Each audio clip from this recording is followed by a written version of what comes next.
Millionaire hired an actress to play his fiancée for a weekend event, but an unexpected confession changed everything. Hello, viewer. Thanks for joining us. Leave a like and share your thoughts in the comments, along with the city you're watching from. Now let's continue with the story. You cannot be serious about bringing that woman to the anniversary celebration. Brandon Hart set down his coffee cup with deliberate precision, watching the dark liquid ripple as his father's voice cut through the morning silence of the corporate boardroom. Across the mahogany table, Richard Hart stood with his back to the floor-to-ceiling windows, his silver hair catching the Manhattan sunlight like armor. Her name is McKenzie, Dad. And yes, I am bringing her, a struggling actress. Richard turned, his weathered face a mask of controlled disapproval.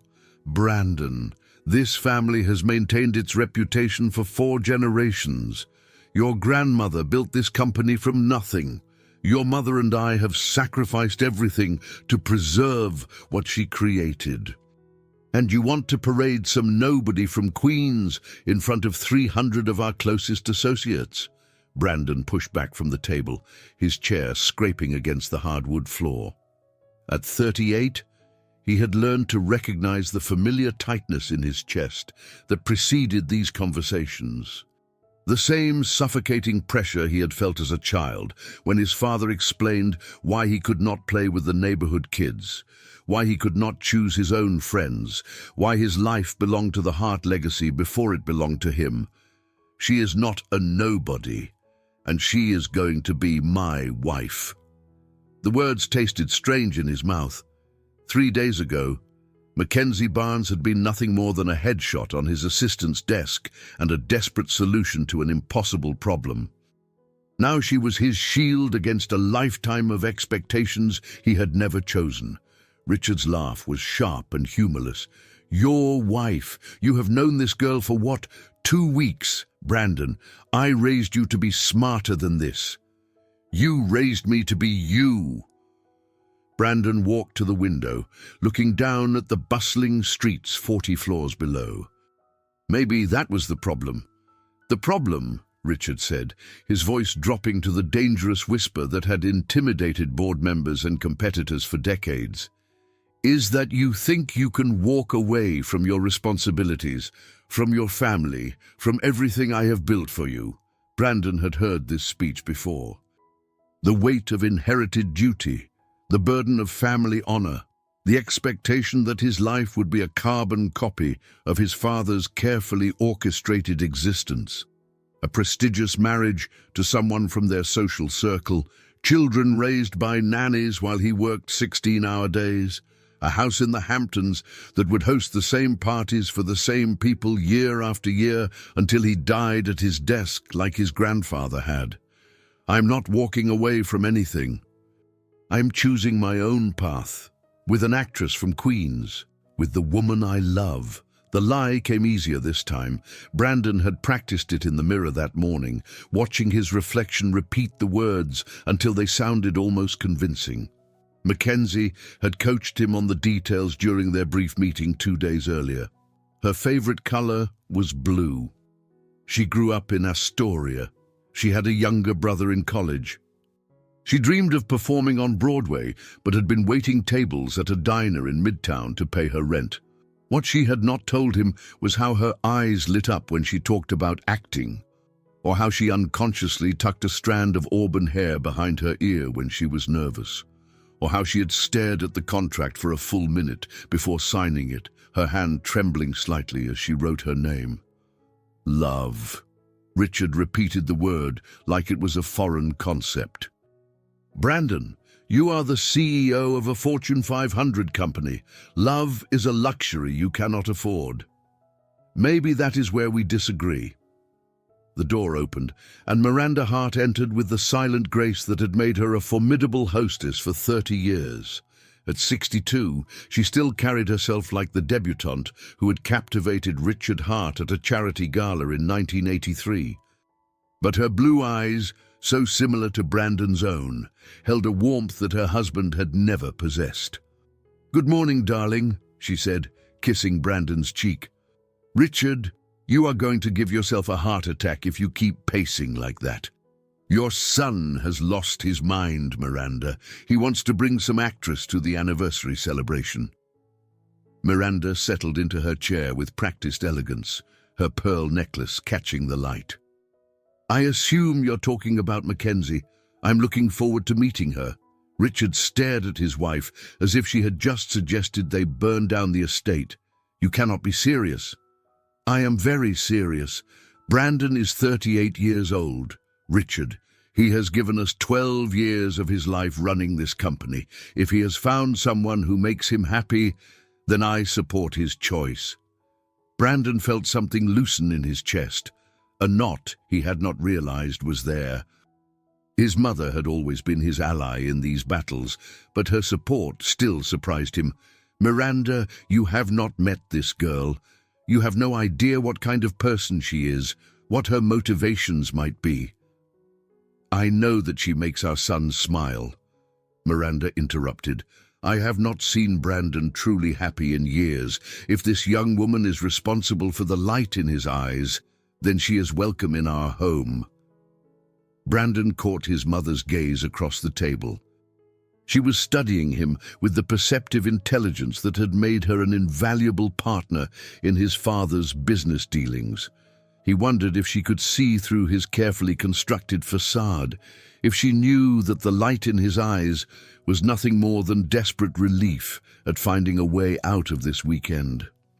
The anniversary celebration is not just a family gathering, Richard continued. The Vanderbilts will be there, the Astors, Senator Morrison and his wife. These are not people who will be impressed by some nobody from Queens. Then it is a good thing McKenzie is not trying to impress them, Brandon said. She will be there as my fiancée, not as a performer. Another lie. In 48 hours, Mackenzie Barnes would give the performance of her lifetime, and Brandon would pay her handsomely for it. Then they would part ways, and he would face the consequences of whatever story they had created together. Fiancé. Miranda's voice was carefully neutral, but Brandon caught the slight widening of her eyes. When did this happen? Brandon reached into his jacket pocket and pulled out the small velvet box he had purchased the day before. Inside, a 2-carat diamond solitaire caught the morning light, throwing tiny rainbows across the boardroom table. He had chosen it quickly, efficiently, the same way he approached every business decision. Classic, elegant, appropriate for the role it would play. Last night, he said, I proposed, and she said yes. The box felt heavier than it should have in his palm. Somewhere across the city, Mackenzie Barnes was probably getting ready for her shift at the diner, serving coffee to construction workers and office assistants who tipped her in crumpled dollar bills. In a few hours, she would be wearing this ring and pretending it meant something. Miranda reached for the box with trembling fingers. When she opened it, her sharp intake of breath was audible across the room.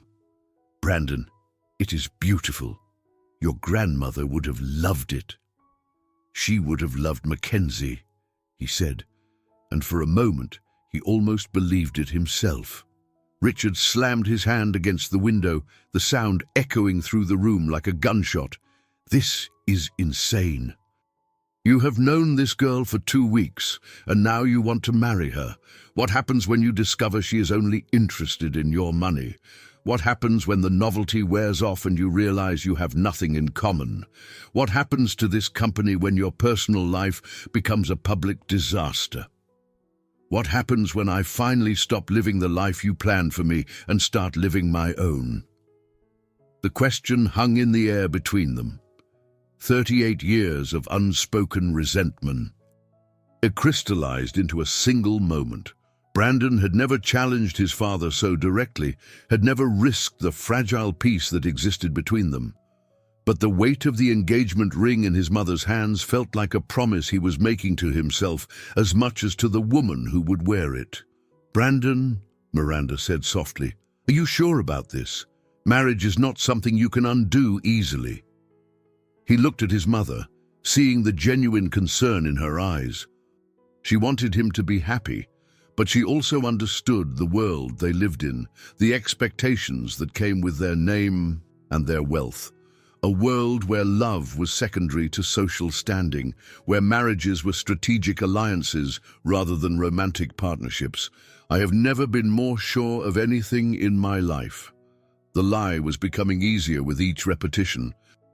Brandon could feel it settling into his bones, becoming part of the story he would tell himself and everyone else for the next 48 hours.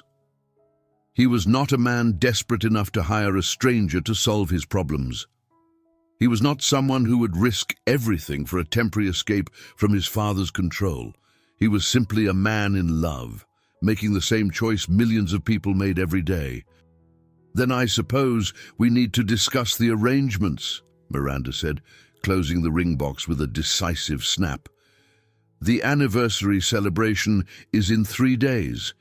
If McKenzie is going to be part of this family, she needs to understand what that means."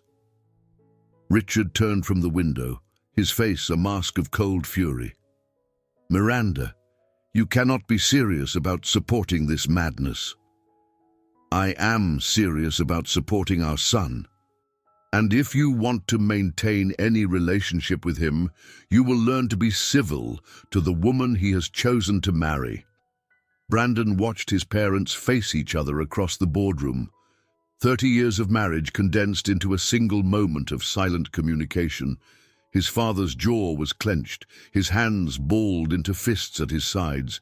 His mother sat perfectly still, her spine straight, her expression calm but implacable. "Fine," Richard said finally. "But do not expect me to pretend to be happy about this. And do not expect me to welcome her with open arms when she shows her true colors." "What if she never shows these true colors you are so worried about?" Brandon asked. "What if she is exactly who she appears to be?" Richard's smile was cold and knowing. "Son, I have been judging people's character for 40 years. Trust me when I tell you that everyone has a price. Everyone has an agenda. And everyone will disappoint you if you give them the chance." The words hit Brandon like a physical blow, not because they were cruel, but because they were true. He was living proof of his father's cynicism, standing in this boardroom planning an elaborate deception that would make his parents believe in a love that did not exist. He had found Mackenzie's price, $50,000, and a chance to escape her dead-end job for a weekend. His own price was higher but no less real, freedom from a future he had never wanted. "I think you would be surprised by people," Brandon said. "Sometimes they are better than you expect them to be, and sometimes they are exactly as disappointing as you feared. We will see which category your actress falls into." Miranda stood, smoothing her skirt with practiced movements. "That is enough, Richard. Brandon has made his choice, and we will respect it. Mackenzie is welcome in our home, and she will be treated as a member of this family." She handed the ring box back to Brandon, her fingers lingering for a moment against his palm. "When do we get to meet her?" "Tonight," Brandon said. "I thought we could have dinner. Nothing formal, just the 4 of us." "Perfect. I will have Cook prepare something special." Miranda paused at the door, turning back to look at her son. Brandon, I hope you know what you're doing." "So do I, Mom. So do I." After his parents left, Brandon stood alone in the boardroom, staring out at the city that had been his prison and his kingdom for 12 years. In a few hours, he would pick up Mackenzie Barnes and begin the performance that would either set him free or destroy everything he had worked to build. He pulled out his phone and dialed her number, listening to it ring once, twice, 3 times before her voice answered. "Hello? Mackenzie? It is Brandon. Are you ready for tonight?"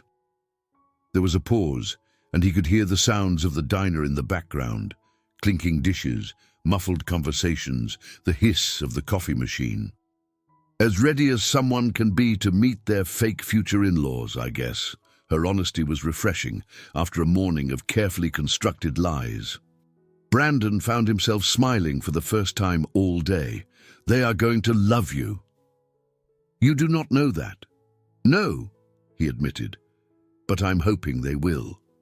Another pause, longer this time. When McKenzie spoke again, her voice was softer, more uncertain. "Brandon, what if we cannot pull this off? What if they see right through us?" The question he had been avoiding all morning hung between them, crackling through the phone connection like static electricity. What if his father was right? What if they were both in over their heads, playing a game they did not understand, with stakes higher than either of them had imagined? "Then we figure it out together," he said finally. "That is what partners do, right?" "Partners," she repeated, and he could hear something in her voice that might have been relief. "Yeah, I guess that is what we are. I will pick you up at 6. Wear something nice, but not too formal. My mother appreciates understated elegance." Understated elegance. Got it. McKenzie paused. "Brandon." "Yeah? Thank you for this opportunity. I know it sounds crazy, but this weekend might change my life." Brandon closed his eyes, feeling the weight of her gratitude like a stone in his chest. She thought he was giving her something, but the truth was more complicated. They were both using each other, both desperate enough to risk everything for 48 hours of pretense. "Mine too," he said. "I will see you tonight." After he hung up, Brandon remained at the window for a long time, watching the people far below navigate their lives with what appeared to be effortless certainty. In a few hours, he would pick up a woman he barely knew and ask her to convince his family that their relationship was real. The success of their performance would determine not just the course of his weekend, but possibly the direction of his entire future. He thought about his father's words, about the price everyone supposedly had, about the disappointment that waited for anyone foolish enough to believe in something better. Maybe Richard Hart was right. Maybe everyone was motivated by self-interest. Maybe love was a luxury Brandon could not afford. Maybe this entire plan was doomed to fail. But as he stood there, watching the sun set over Manhattan, Brandon realized he was willing to find out. For 48 hours, he would pretend to be a man in love, and maybe, if he was very lucky, pretending would be enough. The engagement ring felt solid and real in his jacket pocket, a tangible reminder of the role he was about to play. In a few hours, he would slip it onto Mackenzie Barnes's finger and ask her to become someone she was not. The irony was not lost on him. He had been asking himself to do the same thing for 38 years. At exactly 6 o'clock, Brandon pulled up in front of the small apartment building in Astoria where Mackenzie lived. The neighborhood was a far cry from the Upper East Side penthouse he called home, but there was something honest about the tree-lined streets and modest buildings that appealed to him. People here worked for their rent money, worried about grocery bills, made difficult choices every day about what they could and could not afford. He climbed the 3 flights of stairs to apartment 4B, his footsteps echoing in the narrow hallway. When he knocked, the door opened immediately, as if she had been waiting just on the other side.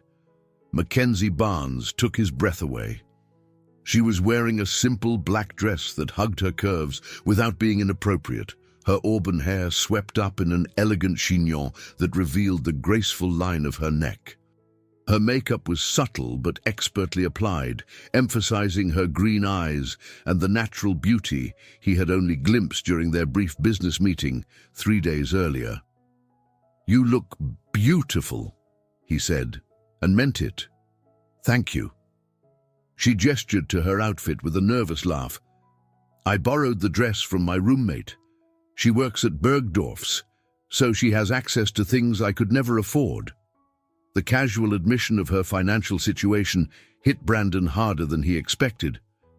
He was about to pay this woman $50,000 to spend a weekend with him, money that would probably change her life in ways he could barely comprehend. For him, it was a business expense. For her, it was everything. "Are you ready for this?" he asked. McKenzie picked up a small clutch purse from the table by the door, her movements precise and controlled. But Brandon noticed the slight tremor in her hands, the way she took a deep breath before turning to face him. "I think so. I have been practicing." "Practicing what?" "Being in love with you." The words hung between them, honest and vulnerable in a way that made Brandon's chest tighten. He realized that while he had been focused on the logistics of their arrangement, the ring, the backstory, the family dynamics, McKenzie had been preparing for something much more complex. She was an actress, and she understood that convincing performance required emotional truth, even when that truth was manufactured. "How do you practice something like that?" he asked. McKenzie smiled, and for the first time since he had met her, she looked genuinely relaxed. "I imagine what it would be like to fall in love with someone like you. Successful, confident, handsome. Someone who could give me everything I ever wanted, but who needs something from me that money cannot buy. What do I need from you?" "Permission to be yourself." The answer surprised him with its accuracy. Brandon stared at this woman he barely knew, wondering how she had seen so clearly what he had been trying to hide from everyone, including himself. "That is very perceptive. It is my job to understand people, to figure out what motivates them, what they are afraid of, what they want more than anything else in the world." McKenzie stepped closer, close enough that he could smell her perfume, something light and floral that suited her perfectly. "The question is, do you know what you want?" Brandon looked down at her, studying the intelligence in her green eyes, the determined set of her jaw, the way she held herself like someone who had learned not to expect too much from life but had never stopped hoping for more. "I want to be free," he said quietly, "from expectations, from obligations, from a future that was planned for me before I was old enough to have opinions about it. I want to make my own choices, even if they are mistakes. And you think 48 hours of pretending will give you that freedom? I think 48 hours of pretending might show me what real freedom looks like. And maybe that will be enough to help me figure out how to find it for myself." McKenzie nodded slowly, as if his answer made perfect sense to her. "Then let us go show your parents how free you can be." The drive to his parents' house on the Upper East Side took 30 minutes in Friday evening traffic. Brandon had expected the trip to be awkward, filled with last-minute coaching about their cover story and nervous small talk about the evening ahead. Instead, they talked about everything except their arrangement. McKenzie told him about growing up in Queens with a single mother who worked 2 jobs to support her and her younger brother. About dance classes she could not afford and school plays that ignited her passion for performing. About the day she decided to move to Manhattan and pursue acting, despite having no connections, no money, and no backup plan. Brandon found himself sharing stories he had never told anyone. About the loneliness of growing up wealthy, surrounded by people who were paid to take care of him, but who never really knew him. About his secret dream of becoming a teacher, and how his father had crushed that ambition before it could take root. About the weight of inheriting a company he had never wanted to run. "Do you ever think about walking away?" McKenzie asked as they stopped at a red light near Central Park. "Every day. But it is not that simple. This company employs 8,000 people. My decisions affect their families, their futures. I cannot just abandon that responsibility because I am unhappy. What if you could find someone else to run it? Someone better suited for the job?" "Like who?" "I do not know. But maybe the answer is not to destroy what your family built, but to find a way to preserve it while still living your own life." Brandon glanced at her, struck by the thoughtfulness of her response. Most people either told him he was lucky to have inherited so much wealth, or they advised him to walk away without considering the consequences. McKenzie was the first person to suggest there might be a middle path. "You would make a good consultant," he said. "I would make a terrible consultant. I have no business experience and no money management skills, but I do know what it is like to feel trapped by circumstances you did not choose. And I know that sometimes the only way out is to change the rules of the game. Is that what we are doing tonight? Changing the rules?" McKenzie turned to look at him, her expression serious in the glow of the streetlights. "I think we are doing something much more dangerous than that." "What?" "I think we are trying to figure out who we really are when no one is watching." They pulled up in front of his parents' townhouse just as the last light was fading from the sky. The 4-story brownstone had been in the Hart family for 3 generations, its limestone facade and wrought iron balconies representing everything Brandon had been raised to value: tradition, stability, the kind of old money that never had to announce itself. "Impressive," McKenzie said, studying the building with professional interest. "Very Upper East Side dynasty. Your character definitely grew up here." "My character. The version of you that I am in love with. I need to understand his background, his family dynamics, what shaped him into the man who would capture my heart." Brandon realized she was still working, still preparing for the performance ahead. The woman who had been talking to him in the car, honest, perceptive, genuinely interested in his thoughts and feelings, was sliding back into the role of actress preparing for an audition. "What if the version of me you are in love with is not that different from the real me?" he asked. McKenzie paused with her hand on the car door handle, turning to meet his gaze. "Then we might be in more trouble than either of us realized." Before he could ask what she meant, she was out of the car and walking toward the front door, her posture transforming as she moved. Gone was the nervous woman who had admitted to borrowing her dress from a roommate. In her place was someone confident, elegant, completely at ease with the wealth and privilege surrounding her. Brandon caught up with her on the front steps, pulling out his key to unlock the door. "Ready?" "As ready as I will ever be to meet the parents of the man I am going to marry." The front door opened before Brandon could turn his key, revealing Miranda Hart in a blue silk dress that perfectly complemented her silver hair. She had been watching for them, probably from the front window, as eager to meet McKenzie as she was nervous about this dinner. "Brandon, darling," she said, kissing his cheek before turning expectant eyes to McKenzie. "Mom, I would like you to meet Mackenzie Barnes." Brandon slipped his arm around Mackenzie's waist, feeling her tense slightly before melting into his embrace. "Mackenzie, this is my mother, Miranda Hart. Mrs. Hart, it is such a pleasure to meet you." Mackenzie extended her hand with a warm smile that seemed entirely genuine. "Brandon has told me so much about you." "All good things, I hope."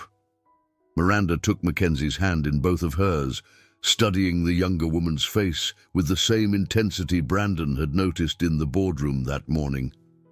"And please, call me Miranda. We are going to be family, after all." "Thank you. That means more to me than you know."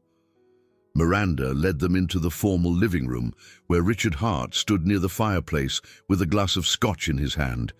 He had changed from his business suit into a navy blazer and grey slacks, but his expression remained as cold and assessing as it had been that morning. "Richard, come meet Mackenzie," Miranda called. Brandon's father approached with the measured steps of a man evaluating a potential threat. When he reached Mackenzie, he extended his hand with the mechanical politeness he reserved for business associates he did not trust. "Miss Barnes, welcome to our home." "Mr. Hart, thank you for having me. Your home is beautiful." It has been in our family for 80 years. Brandon's great-grandmother purchased it after the stock market crash, when many people were forced to sell their assets at a significant loss. The comment was designed to make McKenzie uncomfortable, to remind her of the vast difference between their backgrounds. Brandon felt his jaw clench, but McKenzie did not flinch. How wise of her to recognize an opportunity when others saw only crisis. That kind of vision must run in the family. Richard's eyebrows rose slightly, as if he had not expected such a composed response. Indeed, Brandon tells us you are an actress. I am, though I suppose aspiring actress would be more accurate at this point in my career. How refreshing. Honesty is so rare these days. The backhanded compliment hung in the air like smoke. Brandon started to speak, but McKenzie placed a gentle hand on his arm, a gesture so natural and affectionate that for a moment he forgot it was part of their performance. I find that honesty is usually the best policy, especially with people you hope to know for a long time. And how long do you hope to know us, Miss Barnes? For the rest of my life, if I am lucky enough to marry your son. The answer was perfect, confident without being presumptuous, heartfelt without being overly sentimental. Brandon watched his father process her words, looking for the calculation behind them, the angle she was working. "Dinner is served," announced Mrs. Chen, the family's housekeeper, appearing in the doorway with impeccable timing. The dining room had been set with the good china, crystal stemware catching the light from the chandelier overhead. Miranda had clearly gone to considerable effort to make this dinner special, and Brandon felt a surge of gratitude for his mother's unfailing grace. As they took their seats, Brandon pulled out Mackenzie's chair, his hand briefly touching her shoulder. She looked up at him with a smile that seemed to contain genuine warmth, and for a moment he forgot that this was all an elaborate performance. "So, Mackenzie," Miranda began as the first course was served, "tell us how you and Brandon met." Brandon felt his pulse quicken. They had discussed this part of their story, but hearing it spoken aloud in front of his parents felt different, more dangerous somehow. "It was completely by chance," Mackenzie said, her voice carrying just the right note of fond remembrance. "I was having the worst day. I had just gotten rejected for a role I really wanted. It was pouring rain, and I could not get a taxi to save my life. I was standing on the corner of 57th and Lexington, completely soaked, when this black sedan pulled up." She glanced at Brandon, including him in the story with a look that seemed genuinely affectionate. The window rolled down, and this handsome stranger asked if I needed a ride. My mother always told me never to get in cars with strangers, but something about him seemed trustworthy. Maybe it was the fact that he was wearing a $1,000 suit and driving a car that cost more than I make in 5 years. Richard leaned forward slightly. "You got into a car with a complete stranger. I know it sounds crazy, but Brandon had this way of looking at me, like he could see something in me that I could not see in myself. And honestly, I was so miserable that even being kidnapped seemed preferable to standing in the rain." "What happened next?" Miranda asked, clearly charmed by the story. "We talked the entire drive to my apartment, about everything and nothing, books, movies, dreams we had given up on, dreams we were still chasing. By the time we got to my building, I felt like I had known him my entire life." Brandon watched his mother's face soften as Mackenzie spoke. This was exactly the kind of romantic story Miranda would love. Chance encounters, instant connections, the kind of fairy tale beginning she probably wished she had experienced with Richard. "And when did you know you were in love?" Miranda asked. Mackenzie was quiet for a long moment, as if considering the question carefully. When she spoke, her voice was softer, more intimate. "It was not a single moment. It was 1,000 small moments. The way he listened when I talked about my dreams, even the ones that seemed impossible. The way he made me laugh when I was convinced my life was falling apart. The way he looked at me like I was the most interesting person in the room, even when the room was full of people much more successful and accomplished than I am. She turned to look at Brandon, and something in her expression made his breath catch. For just a moment, she was not acting. For just a moment, she was describing something real, something that existed between them, despite the artificial circumstances that had brought them together. The way he made me want to be the best version of myself, she finished quietly. The table was silent for several heartbeats, the weight of her words settling over the dinner like a benediction.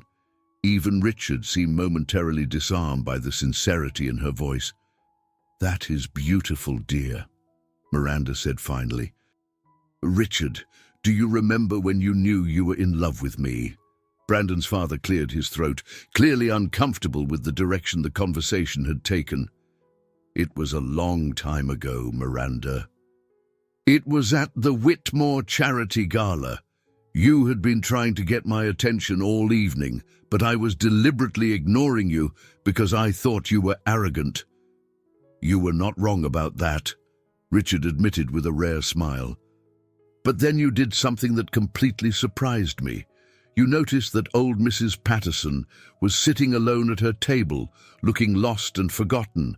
Without anyone asking, without any fanfare, you went over and sat with her for the rest of the evening. You made her feel important, included. That was when I knew there was more to you than the intimidating businessman everyone else saw." Brandon watched his parents share a look across the table. 30 years of marriage condensed into a moment of silent communication. He realized he had never heard this story before, had never known there was a time when his father was capable of such simple kindness. "People are often more complicated than they appear on the surface," McKenzie said quietly. "The best relationships happen when two people see past each other's defenses to the person hiding underneath." "Is that what you and Brandon have found in each other?" Richard asked, his tone less hostile than it had been all evening. "I think so. I hope so." McKenzie reached across the table and took Brandon's hand, her fingers intertwining with his. "Brandon sees me not as I am now, but as I could become. And I see him not as the person everyone expects him to be, but as the man he actually is when no one is watching." Brandon felt the warmth of her hand in his, the gentle pressure of her fingers against his palm. Such a simple gesture, but it sent electricity up his arm and straight to his chest. He looked down at their joined hands, struck by how natural it felt, how right. "And what kind of man is that?" Miranda asked gently. McKenzie was quiet for a moment, her thumb tracing small circles on the back of Brandon's hand. When she spoke, her voice was filled with a certainty that surprised him. "He is kind, thoughtful. He carries the weight of other people's expectations, but he has never lost sight of his own moral compass. He would rather sacrifice his own happiness than hurt someone he cares about. He's exactly the kind of man any woman would be lucky to love." Brandon stared at her, stunned by the accuracy of her assessment. She had known him for 3 days, but somehow she had seen things about him that people who had known him for years had missed. "You are going to make me cry," Miranda said, dabbing at her eyes with her napkin.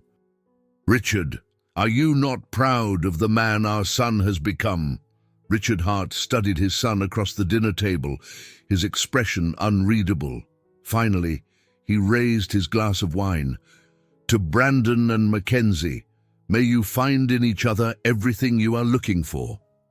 It was not the warm endorsement Miranda had been hoping for, but it was progress. Brandon raised his own glass, meeting Mackenzie's eyes as they toasted their fictional future. "To second chances," he said quietly. "To taking risks," Mackenzie added. They drank, and Brandon felt the wine burn slightly as it went down. Everything about this evening felt surreal. The easy conversation, his parents' gradual acceptance of McKenzie, the way she had slipped so naturally into the role of his fiancée.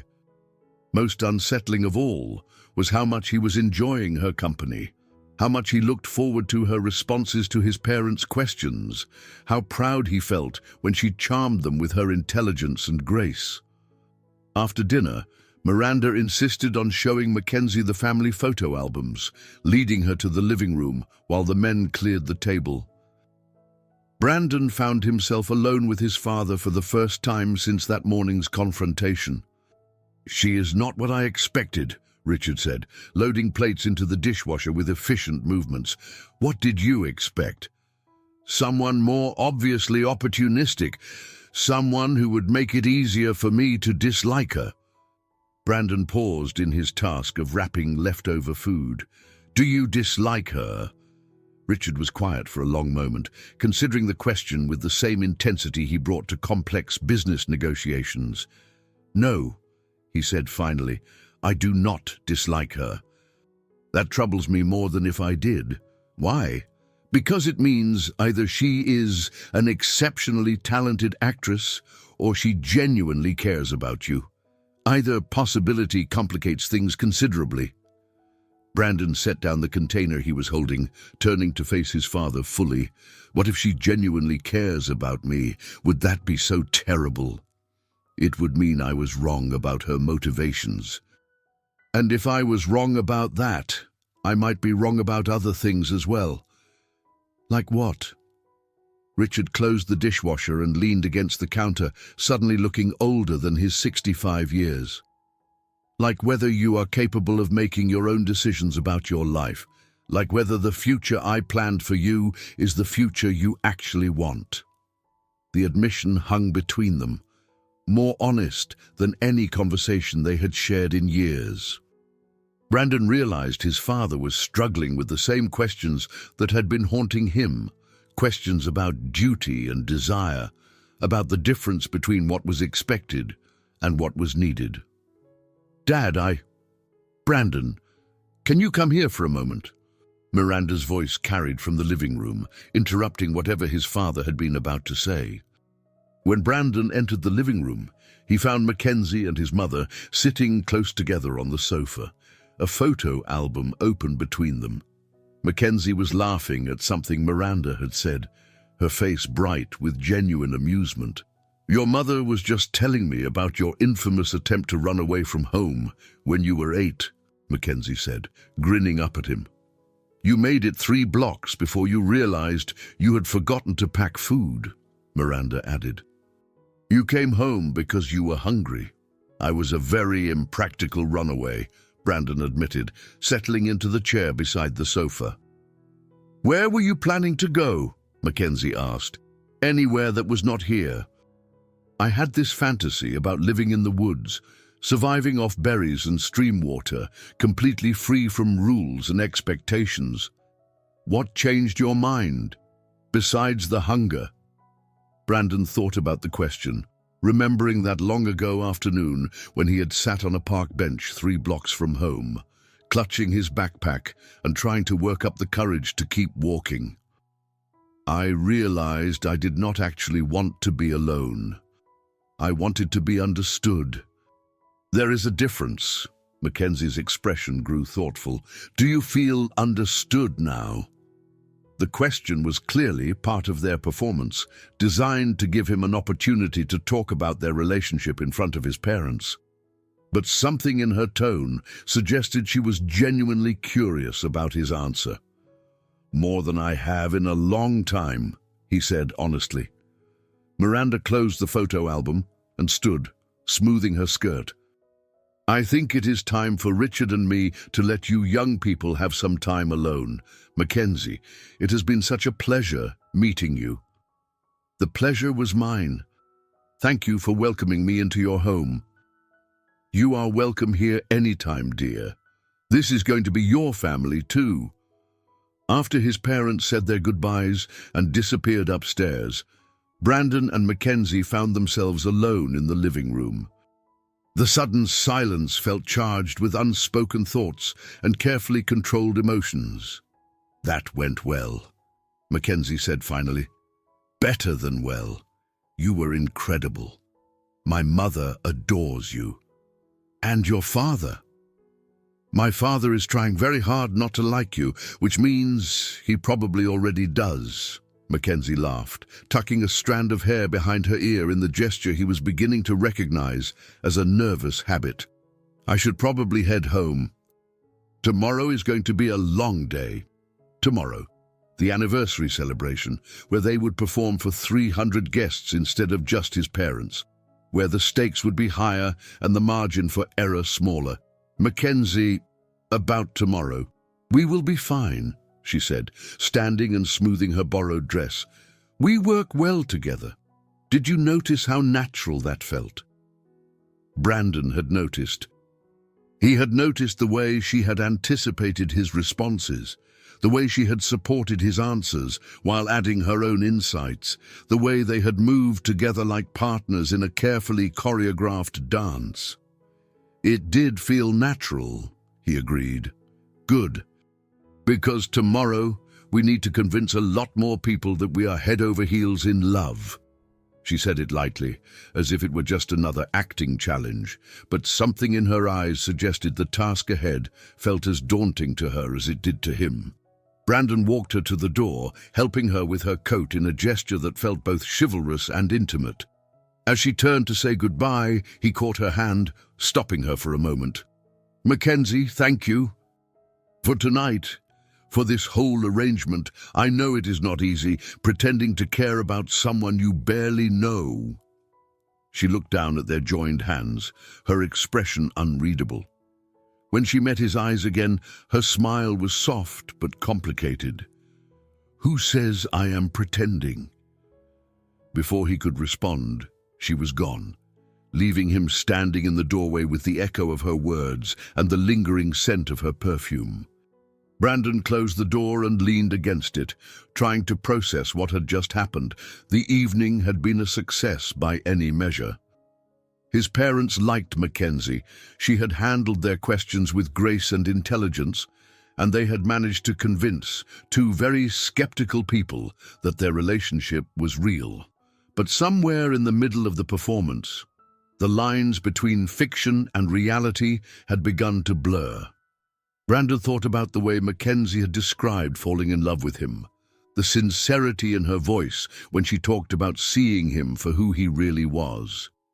He thought about her hand in his during dinner, the easy way they had supported each other's stories, the moment when she had looked at him and he had forgotten they were acting. Most troubling of all, he thought about her final words. "Who says I am pretending?"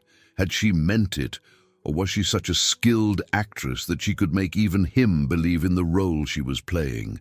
Brandon realized he was in dangerous territory, developing real feelings for a woman who was being paid to fake them.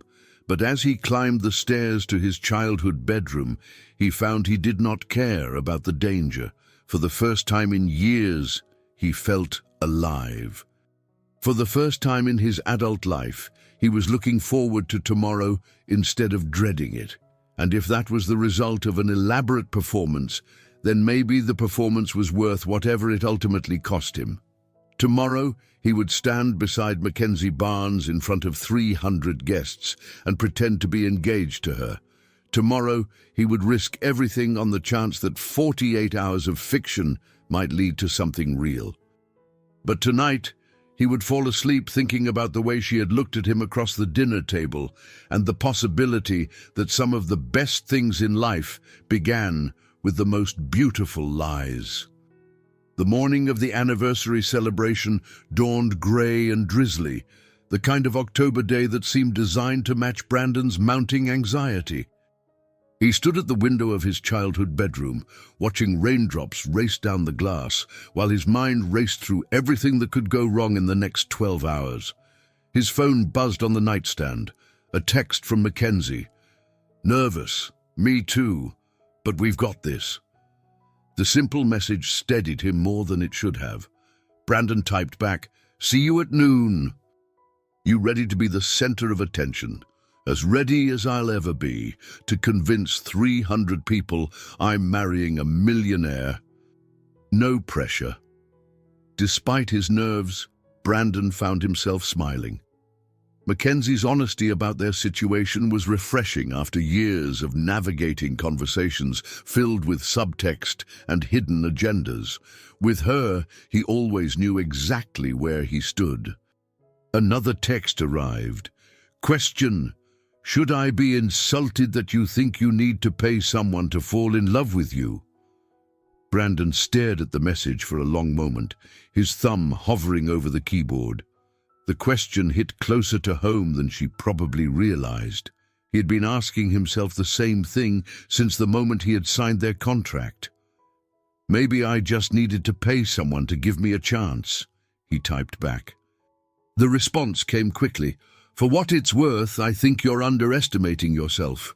Before he could analyze what that meant, his mother's voice echoed up the stairs. Brandon, breakfast! The Hart family kitchen was bustling with controlled chaos.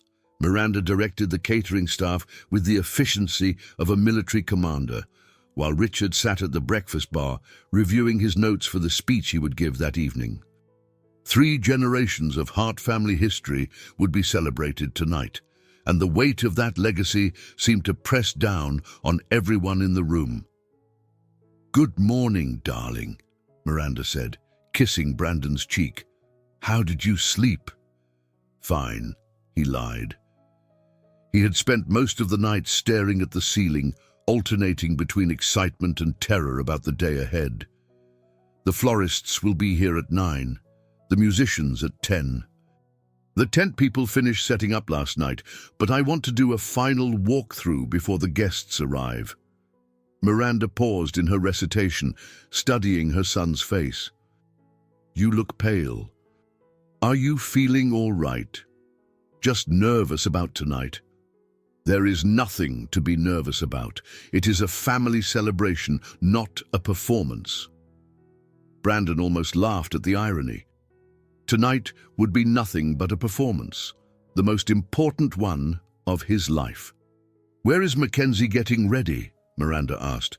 I thought she might want to use the guest room upstairs. It has better lighting for makeup. She is getting ready at her apartment. She will be here by noon. I am looking forward to seeing her again. Such a lovely girl. Miranda lowered her voice conspiratorially. I think she is exactly what you need. If only she knew how right she was, Brandon thought. McKenzie was exactly what he needed, not necessarily as a wife, but as a partner in this elaborate deception that might finally give him the freedom to live his own life. Richard looked up from his notes.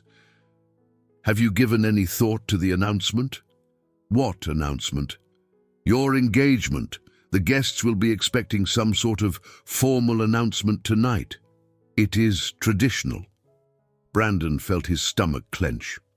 He'd been so focused on getting through dinner with his parents that he had not thought about the public nature of tonight's event. 300 people, many of whom had known him since childhood, would be watching his every interaction with McKenzie.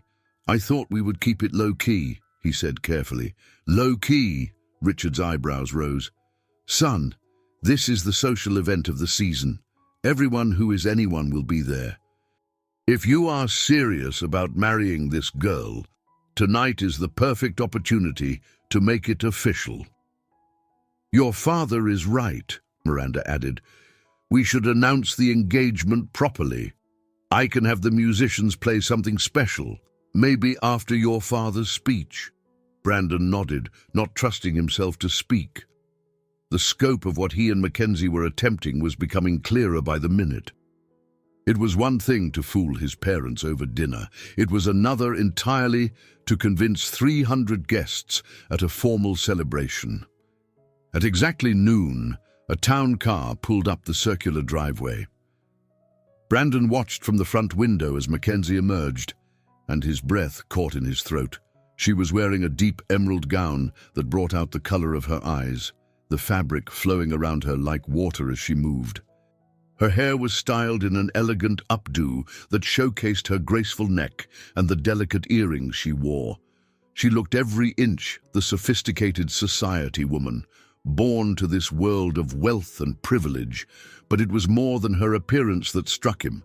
It was the way she carried herself, confident, poised, completely at ease with the grandeur surrounding her. If he had not known better, he would have assumed she had been attending events like this her entire life. Brandon opened the door before she could knock, drinking in the sight of her on his doorstep. "You look stunning," he said, and meant it. "Thank you.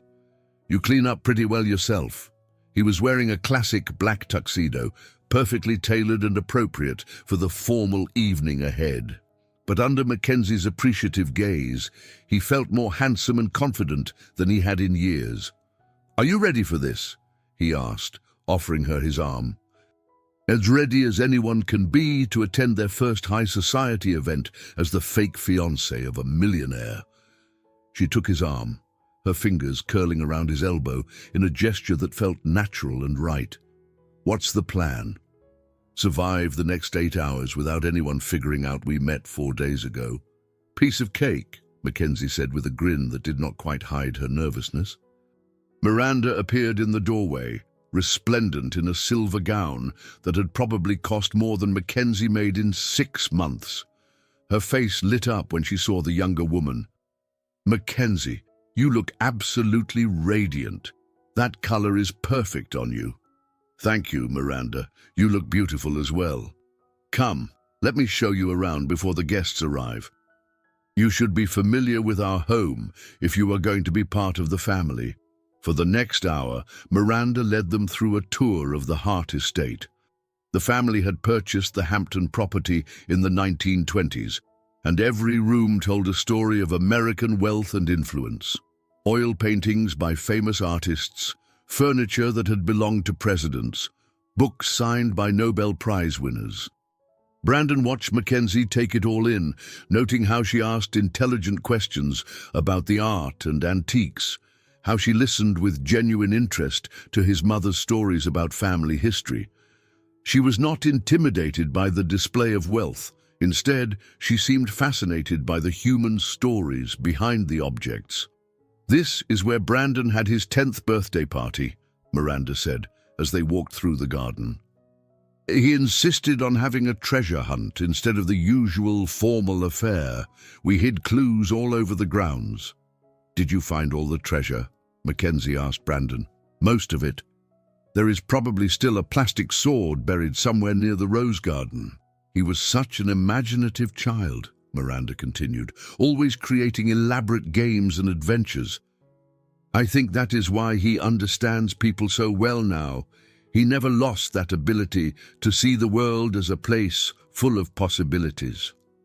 Brandon felt Mackenzie's hand tighten on his arm, and when he looked down at her, something in her expression had changed.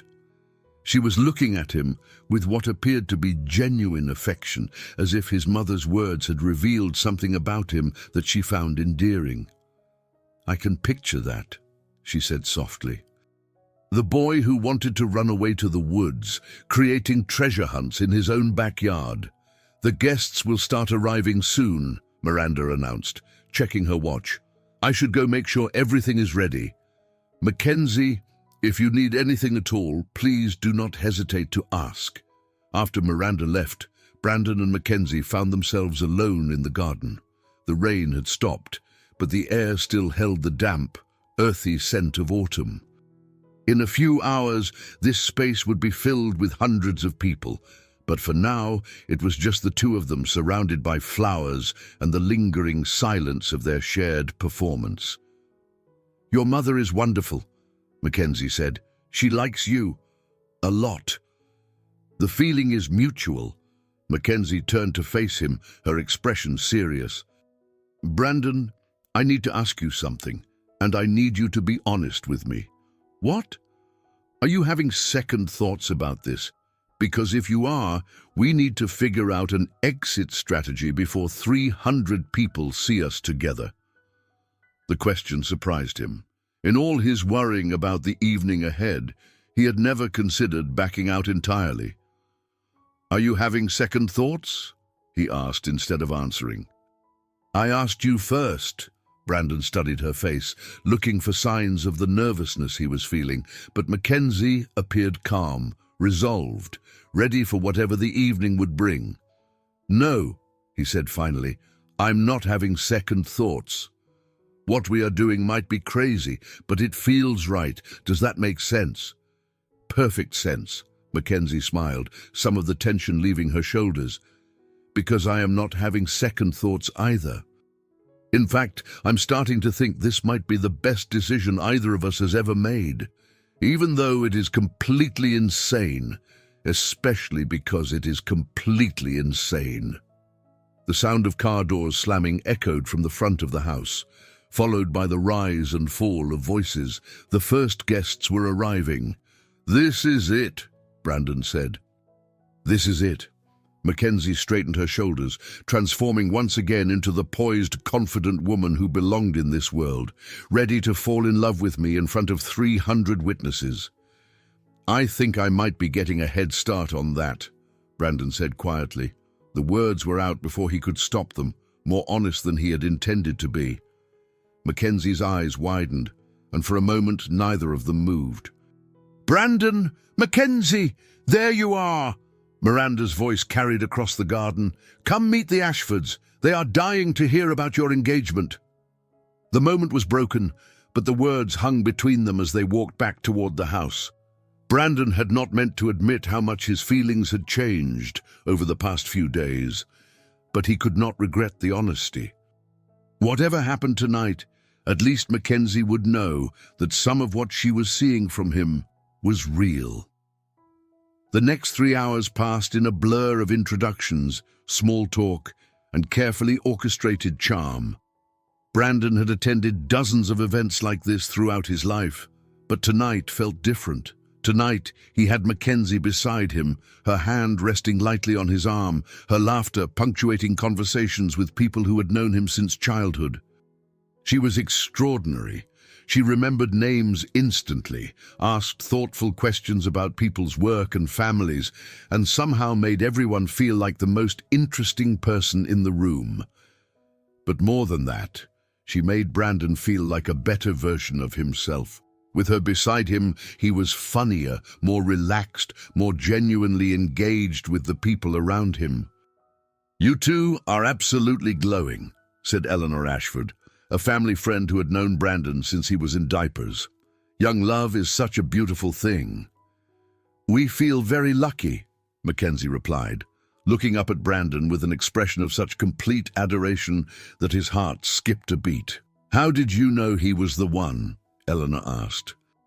It was the question Brandon had been dreading all evening, the one that required Mackenzie to create believable emotion from nothing.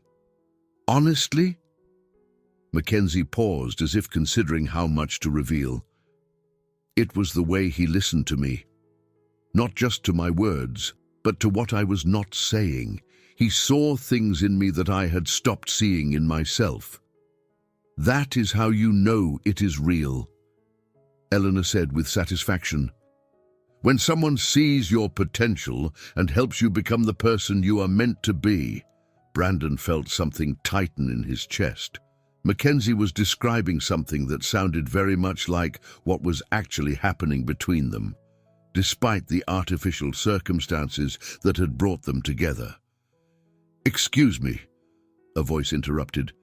"Brandon Hart." Brandon turned to see a woman approaching, her press credentials visible on a lanyard around her neck. His stomach dropped. "I am Jennifer Walsh, from the Hampton Social Register. I was hoping to get a few quotes about your engagement for our next issue." Brandon felt Mackenzie tense beside him, though her smile never wavered. They had not discussed how to handle press attention, had not prepared for the possibility that their performance would be documented for public consumption. "Of course," Brandon said, slipping his arm around Mackenzie's waist. "Though I hope you will understand if we want to keep some details private." "Naturally, but our readers are so curious about the woman who finally captured Brandon Hart's heart." "Mackenzie," What can you tell us about yourself?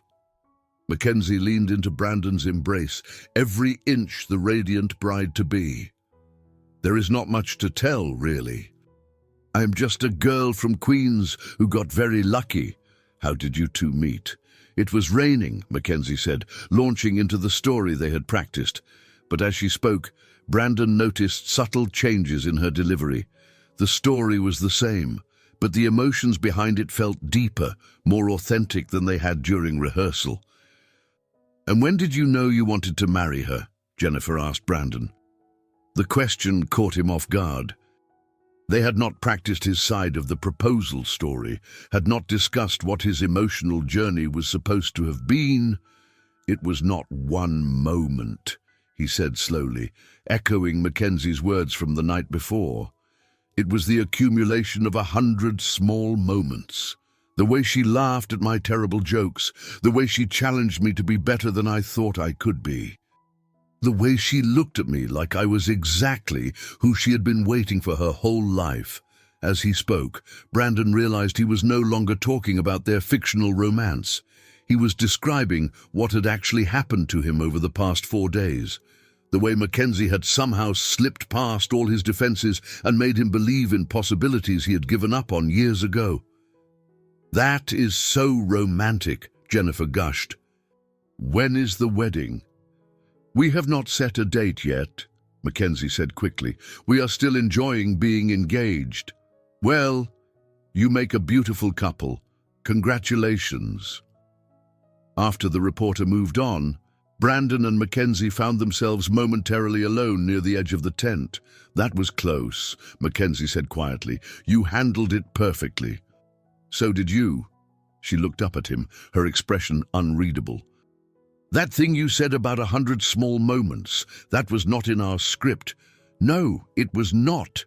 Where did it come from? Brandon met her gaze, seeing his own confusion reflected in her green eyes. I think it came from the truth. Before Mackenzie could respond, the sound of a spoon tapping against a glass echoed through the tent. Richard Hart stood at the front of the room, commanding attention with the natural authority that had made him successful in business. Ladies and gentlemen, if I could have your attention for a moment, the crowd quieted, turning toward Brandon's father. This was the moment Brandon had been dreading, when their private performance would become public spectacle. 30 years ago, Miranda and I stood in this same garden and promised to love and honor each other for the rest of our lives. Tonight, we celebrate not just our marriage, but the family we have built and the legacy we hope to leave behind. Richard's eyes found Brandon in the crowd, and something in his expression was softer than usual. Our son Brandon has given us many reasons to be proud over the years. His leadership of the company, his commitment to our family values, his dedication to the people who depend on us for their livelihoods. But tonight, we have a new reason to celebrate. Brandon felt Mackenzie's hand slip into his, her fingers intertwining with his own. The gesture was probably for show, but the comfort it provided was entirely real. Brandon has found someone who brings out the best in him, someone who makes him laugh, challenges him to grow, and loves him for exactly who he is. Mackenzie, we're delighted to welcome you into our family. The crowd burst into applause, and Brandon found himself being pushed forward with Mackenzie toward the front of the tent. This was not what they had planned, not how he had imagined their engagement would be announced. Speech! Someone called from the back of the crowd. Let us hear from the happy couple. Brandon looked out at the sea of expectant faces, family friends, business associates, people who had known him his entire life. They were waiting for him to say something romantic and heartfelt about the woman beside him, something that would confirm what they had just been told about his happiness. He turned to Mackenzie, seeing his own panic reflected in her eyes. But then she smiled, the expression transforming her face with such genuine warmth that he forgot about everyone else in the room. Go ahead, she whispered. Tell them how you feel. The words came without conscious thought, pulled from some deep place he had not known existed. "Most of you have known me since I was a child," he began, his voice carrying clearly through the tent. "You have watched me grow up, make mistakes, learn from them, and try to become the man my parents raised me to be. But until I met McKenzie, I never really understood what it meant to be truly happy." He looked down at her, no longer seeing the actress he had hired to solve his problems. Instead, he saw the woman who had listened to his dreams without judgment, who had seen through his defenses to the person he was afraid to be, who had somehow made him believe in love again in the span of 4 days. "She sees me not as the CEO of Hart Industries, not as Richard and Miranda's son, not as someone who comes with expectations and obligations. She sees me as Brandon, just Brandon. And that is a gift I never knew I needed." The tent was completely silent, 300 people hanging on his every word. But Brandon was only aware of McKenzie, of the way she was looking at him with tears in her eyes. "McKenzie Barnes, you have changed my life in ways I am still discovering. You have made me braver, kinder, more honest with myself and everyone around me. I cannot promise that loving me will always be easy, but I can promise that I will spend every day trying to be worthy of the chance you have given me." He reached into his jacket pocket and pulled out the engagement ring, the diamond catching the light from the chandeliers overhead. As he dropped to one knee in front of 300 witnesses, Brandon realized that nothing about this moment felt like a performance anymore. "Will you marry me?" The question hung in the air for what felt like an eternity. Brandon looked up at McKenzie, seeing surprise and something deeper flickering across her face. For a terrifying moment, he wondered if she would break character, if the weight of the moment would be too much for her to handle. Then she smiled, tears spilling down her cheeks, and nodded. "Yes," she whispered, her voice barely audible over the thunderous applause that erupted from the crowd. "Yes, I will marry you." Brandon slipped the ring onto her finger with hands that were not entirely steady. When he stood, McKenzie threw her arms around his neck, and he lifted her off the ground, spinning her in a circle as the crowd cheered around them. But when their eyes met, when she looked at him with an expression of such complete trust and affection, Brandon forgot about the crowd entirely. He leaned down and kissed her, soft and gentle at first, then deeper as she responded with surprising passion. The kiss lasted only seconds, but it changed everything. When they broke apart, Brandon saw his own confusion reflected in Mackenzie's eyes. What had just happened between them had nothing to do with their contract, nothing to do with the role they were playing for the assembled guests. "Ladies and gentlemen," Richard Hart's voice cut through the noise, "I give you my son Brandon and his fiancée, McKenzie Barnes." The celebration continued around them. Congratulations, champagne toasts, requests for details about wedding plans. But Brandon felt strangely detached from it all, as if he were watching the scene from a great distance. All his attention was focused on the woman beside him, on the way she was handling the attention with grace and charm, while stealing glances at him that seemed filled with questions neither of them was ready to ask. As the evening wound down and guests began to leave, Brandon found himself standing with Mackenzie near the edge of the garden, both of them exhausted from hours of performance. "We did it," she said quietly. "We did. Everyone believed us. Everyone believed us." Mackenzie turned to face him, her expression serious in the moonlight. "Brandon, about what happened up there. I know. It got a little intense." "A little intense." She laughed, but there was no humor in it. "You proposed to me in front of 300 people. With actual tears in your eyes. You cried too. I was acting. Were you?" The question hung between them, loaded with implications neither of them was prepared to address. Mackenzie looked down at the engagement ring on her finger, twisting it nervously. "I should give this back to you," she said. "Keep it, For tonight, at least, people will expect to see it. Brandon, we need to talk about what happens next. This has gotten more complicated than either of us anticipated. Before he could respond, Miranda Hart approached, her face glowing with happiness. "Oh, darlings, what a perfect evening. I have not seen your father this happy in years. He is already talking about wedding plans." Brandon felt his stomach drop. Wedding plans? Well, of course. You cannot get engaged at our anniversary celebration and then wait years to actually get married. We were thinking next spring. April, perhaps, when the gardens are in bloom. Mackenzie's hand found Brandon's arm, her grip tight enough to leave marks. "That sounds lovely," she managed to say, "but we have not really discussed timing yet." "Nonsense, dear. There is no point in long engagements when you are as sure of each other as you two clearly are. Besides, I'm not getting any younger, and I want to see my son settled and happy." Miranda kissed them both goodnight and drifted away, leaving Brandon and Mackenzie staring at each other in the darkness. "April," Mackenzie said faintly. 6 months from now. Brandon, what have we done? He looked at this woman who had entered his life 4 days ago as a business arrangement and who now wore his ring and had the expectations of his entire family resting on her shoulders. She was right. They had created something much more complicated than either of them had bargained for. "I think," he said slowly, "we might have accidentally changed both of our lives. Is that a good thing or a terrible thing?" Brandon reached for her hand, the one wearing his ring, and lifted it to his lips. The gesture was tender, intimate, nothing like the public displays they had been putting on all evening. "I guess we are about to find out."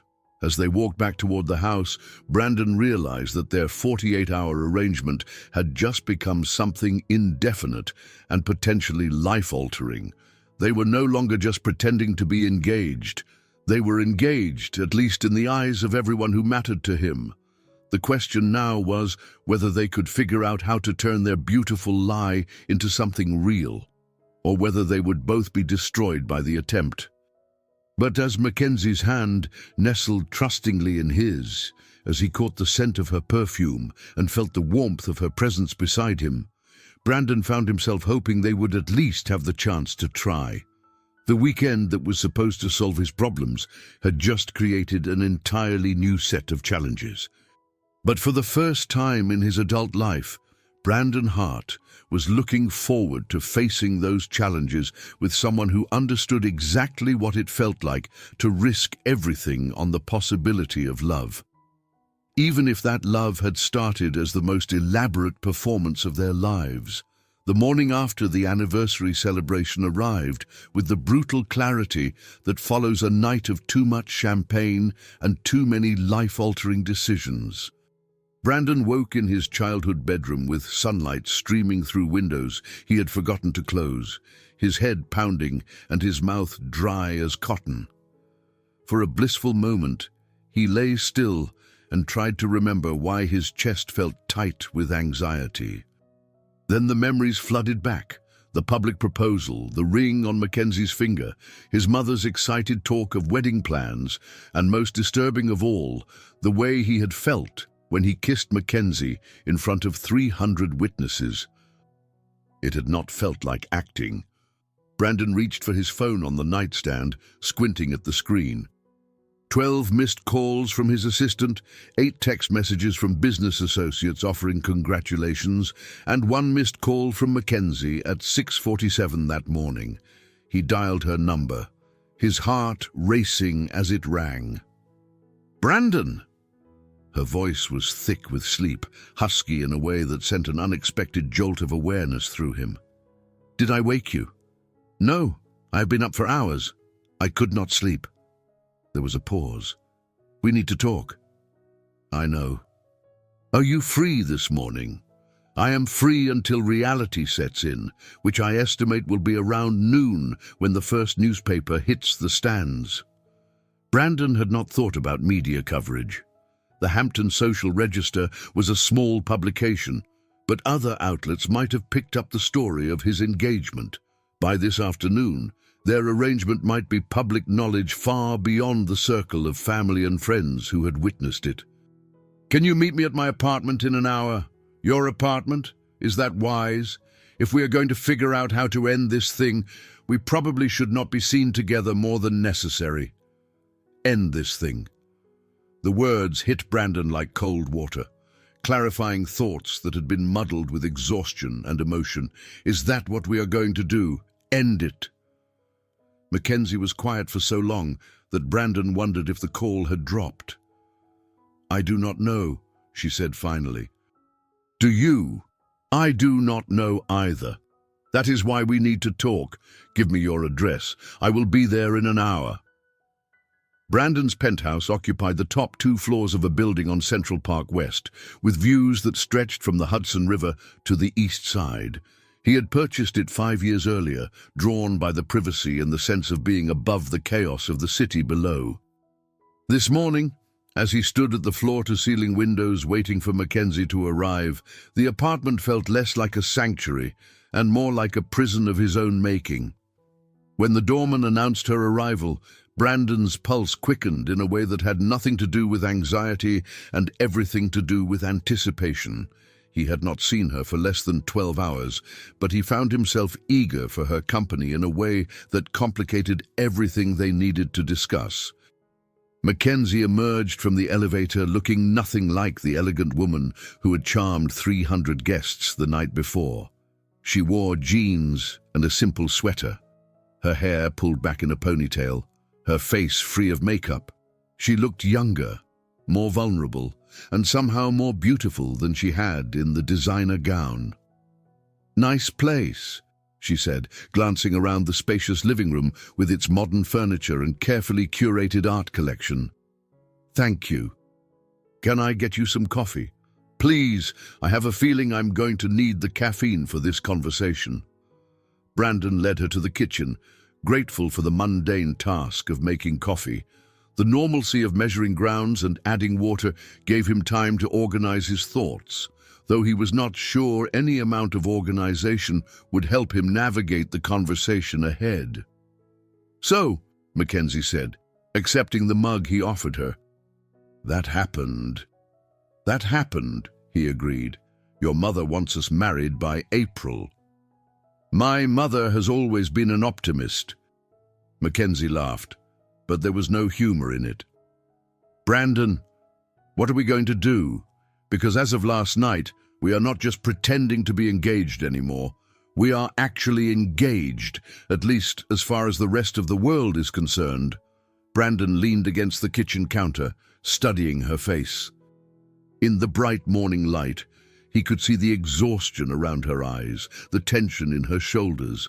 She was as overwhelmed by their situation as he was. "What do you want to do?" he asked. "I asked you first, and I am asking you now. What do you want, McKenzie? Not what you think you should want, not what makes the most sense financially or practically. What do you actually want?" She set down her coffee mug and turned to face the window, her arms wrapped around herself as if she were cold. "I want to understand what happened last night. When you proposed, when you kissed me, when you looked at me like I was the only person in the room, was that all just part of the performance?" The question hung between them, loaded with implications that would determine the direction of both their lives. "Was it performance for you?" Brandon asked instead of answering. "I am not sure I know the difference anymore." McKenzie turned back to him, her green eyes bright with unshed tears. 4 days ago, I was a struggling actress serving coffee to strangers and wondering how I was going to make rent. Now, I am wearing a $20,000 ring and your mother is planning my wedding. Everything has happened so fast that I cannot tell what is real and what is just really good acting.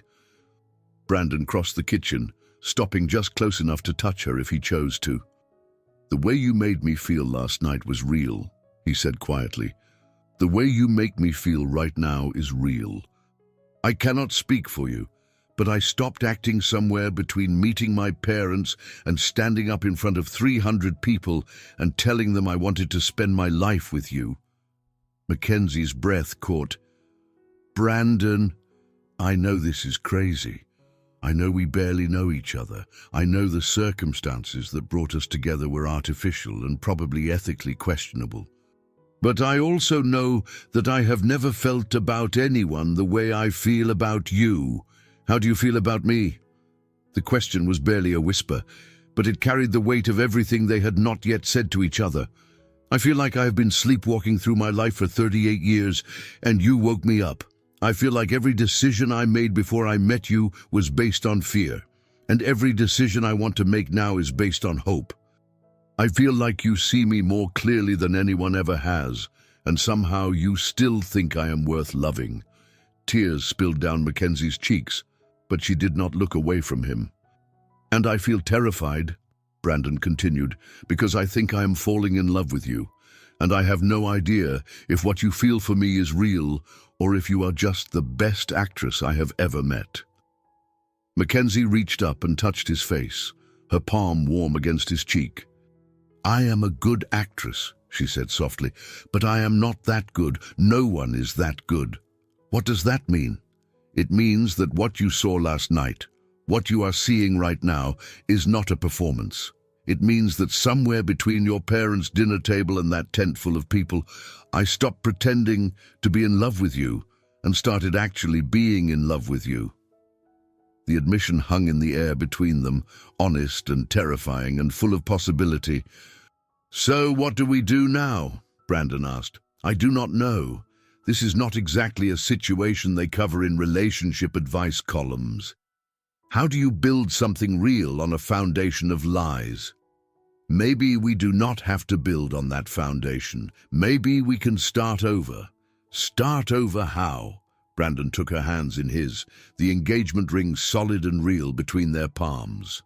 Maybe we stop thinking about this as an arrangement that got complicated and start thinking about it as a relationship that began in an unusual way. Maybe we give ourselves permission to see where this goes without worrying about how it started. That sounds suspiciously like you are asking me to actually date you. I am asking you to actually date me. For real this time. No contracts. No predetermined timeline, no financial arrangements. Just two people who are attracted to each other, trying to figure out if they could build something lasting together. Mackenzie was quiet for a long moment, her eyes searching his face. What about your family? What about the expectations? What about the fact that your mother is already planning our wedding? We tell them the truth.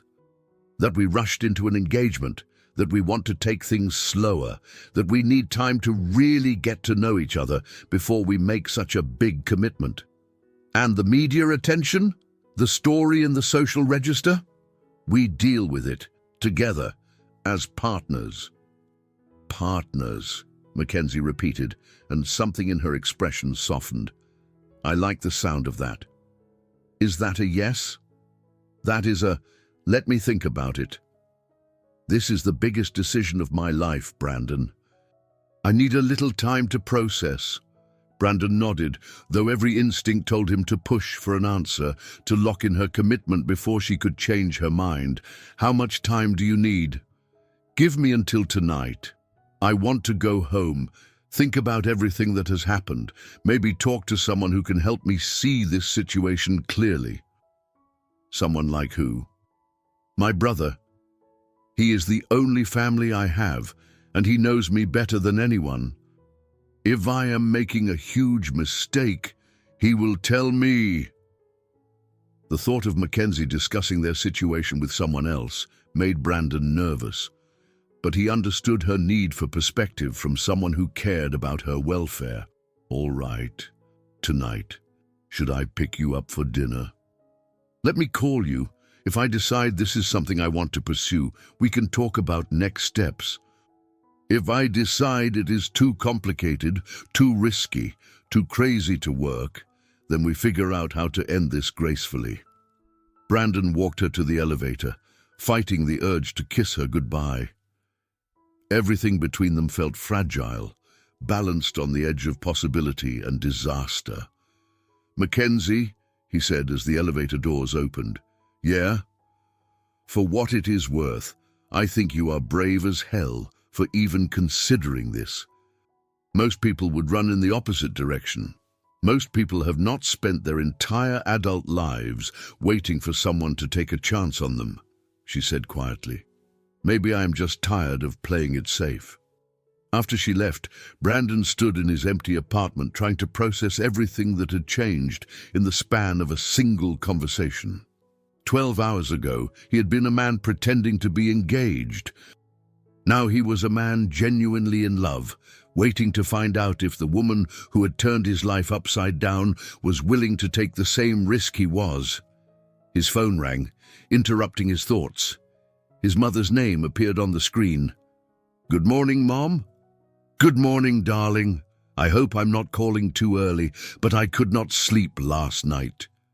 I kept thinking about the wedding plans." Brandon closed his eyes, feeling the weight of his mother's excitement pressing down on him. "Mom, about that, I know you and Mackenzie probably want to be involved in the planning, but I could not help myself. I already called the florist, and she can do the most gorgeous arrangements with white roses and peonies. And I spoke to Chef Morrison about catering. He did the Pemberton wedding last spring. Absolutely divine." "Mom, slow down. I am just so excited, Brandon. I have been waiting for this day for so long. To see you truly happy, to welcome a daughter into our family. It is everything I hoped for." The genuine joy in his mother's voice made Brandon's chest tight with guilt. Miranda Hart was making plans for a wedding that might never happen, investing her emotions in a relationship that had begun as a business transaction. "We need to talk," he said gently. "All of us. Can you and Dad come over tonight?" "Of course." "Is everything all right? You sound worried." "Everything is fine. Mackenzie and I just need to discuss some things with you both. About the wedding. About everything." After he hung up, Brandon realized he had committed to a conversation he was not sure he was prepared to have.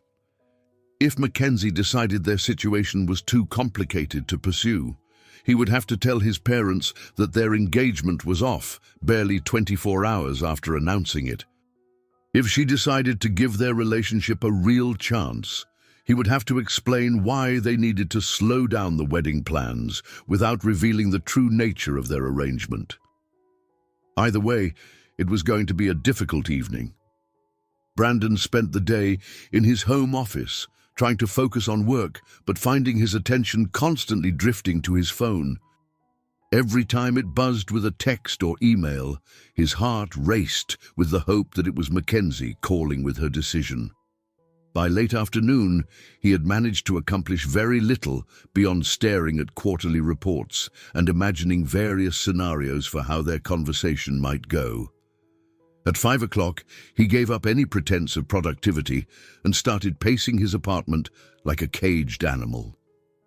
At 6:15, his phone finally rang. "Hi." Mackenzie's voice was soft, uncertain. "Hi, how are you feeling?" "Confused, scared, hopeful. Take your pick." "Did you talk to your brother?" "I did. He thinks I am completely insane." Brandon's heart sank. "And do you agree with him?" "I think he might be right about the insanity part, but I also think that might not be a bad thing." "What does that mean?" "It means I have been playing it safe my entire life, and it has gotten me nowhere. Maybe it is time to try something crazy. Mackenzie, it means yes, Brandon, yes, I want to try this. Yes, I want to see if what we felt last night was real. Yes, I am willing to risk everything on the possibility that two people can fall in love in 4 days and build something lasting together." Relief flooded through Brandon so completely that he had to sit down. "Really? Really? But I have conditions." "Name them." "We take this slow. We get to know each other without the pressure of wedding plans and family expectations. We figure out who we are together when we are not performing for an audience. Agreed. And we tell your parents the truth. Not about the original arrangement, but about the fact that we rushed into an engagement and want to take more time before we actually get married. I already called them. They are coming over tonight. Good. Because I refuse to build a real relationship on a foundation of lies to your family. Anything else? Just one more thing. I keep the job at the diner for now. I need to maintain some independence, some connection to my real life while we figure this out. The request surprised Brandon. He had assumed she would want to leave the demanding, low-paying job now that she had other options. If that is what you want, it is what I need. This has all happened so fast, Brandon. I need something in my life that is normal, familiar, mine. I understand. Do you? Because I get the feeling you are used to solving problems by throwing money at them. This is not a problem money can solve. The observation stung because it was accurate. Brandon's first instinct was always to use his resources to make difficulties disappear. But McKenzie was right that their situation required a different approach. You are right, he admitted. This is new territory for me, but I am willing to learn. Good, because if we are going to do this, we are going to do it right. So what happens now? Now you come pick me up at 7 and we go face your parents together as partners. Partners, Brandon repeated, and for the first time in hours, he smiled. Brandon arrived at McKenzie's apartment building at exactly 7 o'clock, his palms sweating despite the cool October evening. This conversation with his parents would set the tone for everything that followed, and he was not entirely sure how to explain their situation without revealing too much about how it had begun. McKenzie was waiting in the lobby, wearing a simple blue dress that brought out the color of her eyes. She looked nervous but determined, ready to face whatever the evening would bring. "Ready for this?" he asked as they walked to his car, as ready as anyone can be to tell their future in-laws that they want to postpone a wedding that was never actually planned. "We are not postponing it. We are taking time to plan it properly." "Is there a difference?" "There is to my mother." The drive to his parents' house was quiet, both of them lost in their own thoughts about the conversation ahead. Brandon found himself stealing glances at McKenzie, still amazed that she had agreed to pursue a real relationship with him, despite all the complications and uncertainties surrounding their situation. "What did your brother say?" he asked, as they stopped at a red light. "He said I was either about to make the best decision of my life or the worst one, and that either way, at least I would finally know what it felt like to take a real risk." "Sounds like good advice." "He also said that if you hurt me, he will hunt you down and make your life miserable." "How big is your brother?" 6'4" and a former college linebacker." "Good to know." They pulled up in front of the Hart family townhouse just as the sun was setting behind the trees of Central Park. The familiar building looked the same as always, but Brandon felt like everything about his relationship to it had changed in the past 24 hours. Miranda opened the door before they could knock, her face bright with excitement. "Mackenzie, darling, how are you feeling after last night? I imagine you must be exhausted." "A little overwhelmed," Mackenzie admitted, "but happy." Come in, come in. Your father is in the living room." "Brandon, he has been poring over wedding magazines all afternoon." Brandon and Mackenzie exchanged glances. This was going to be more difficult than either of them had anticipated.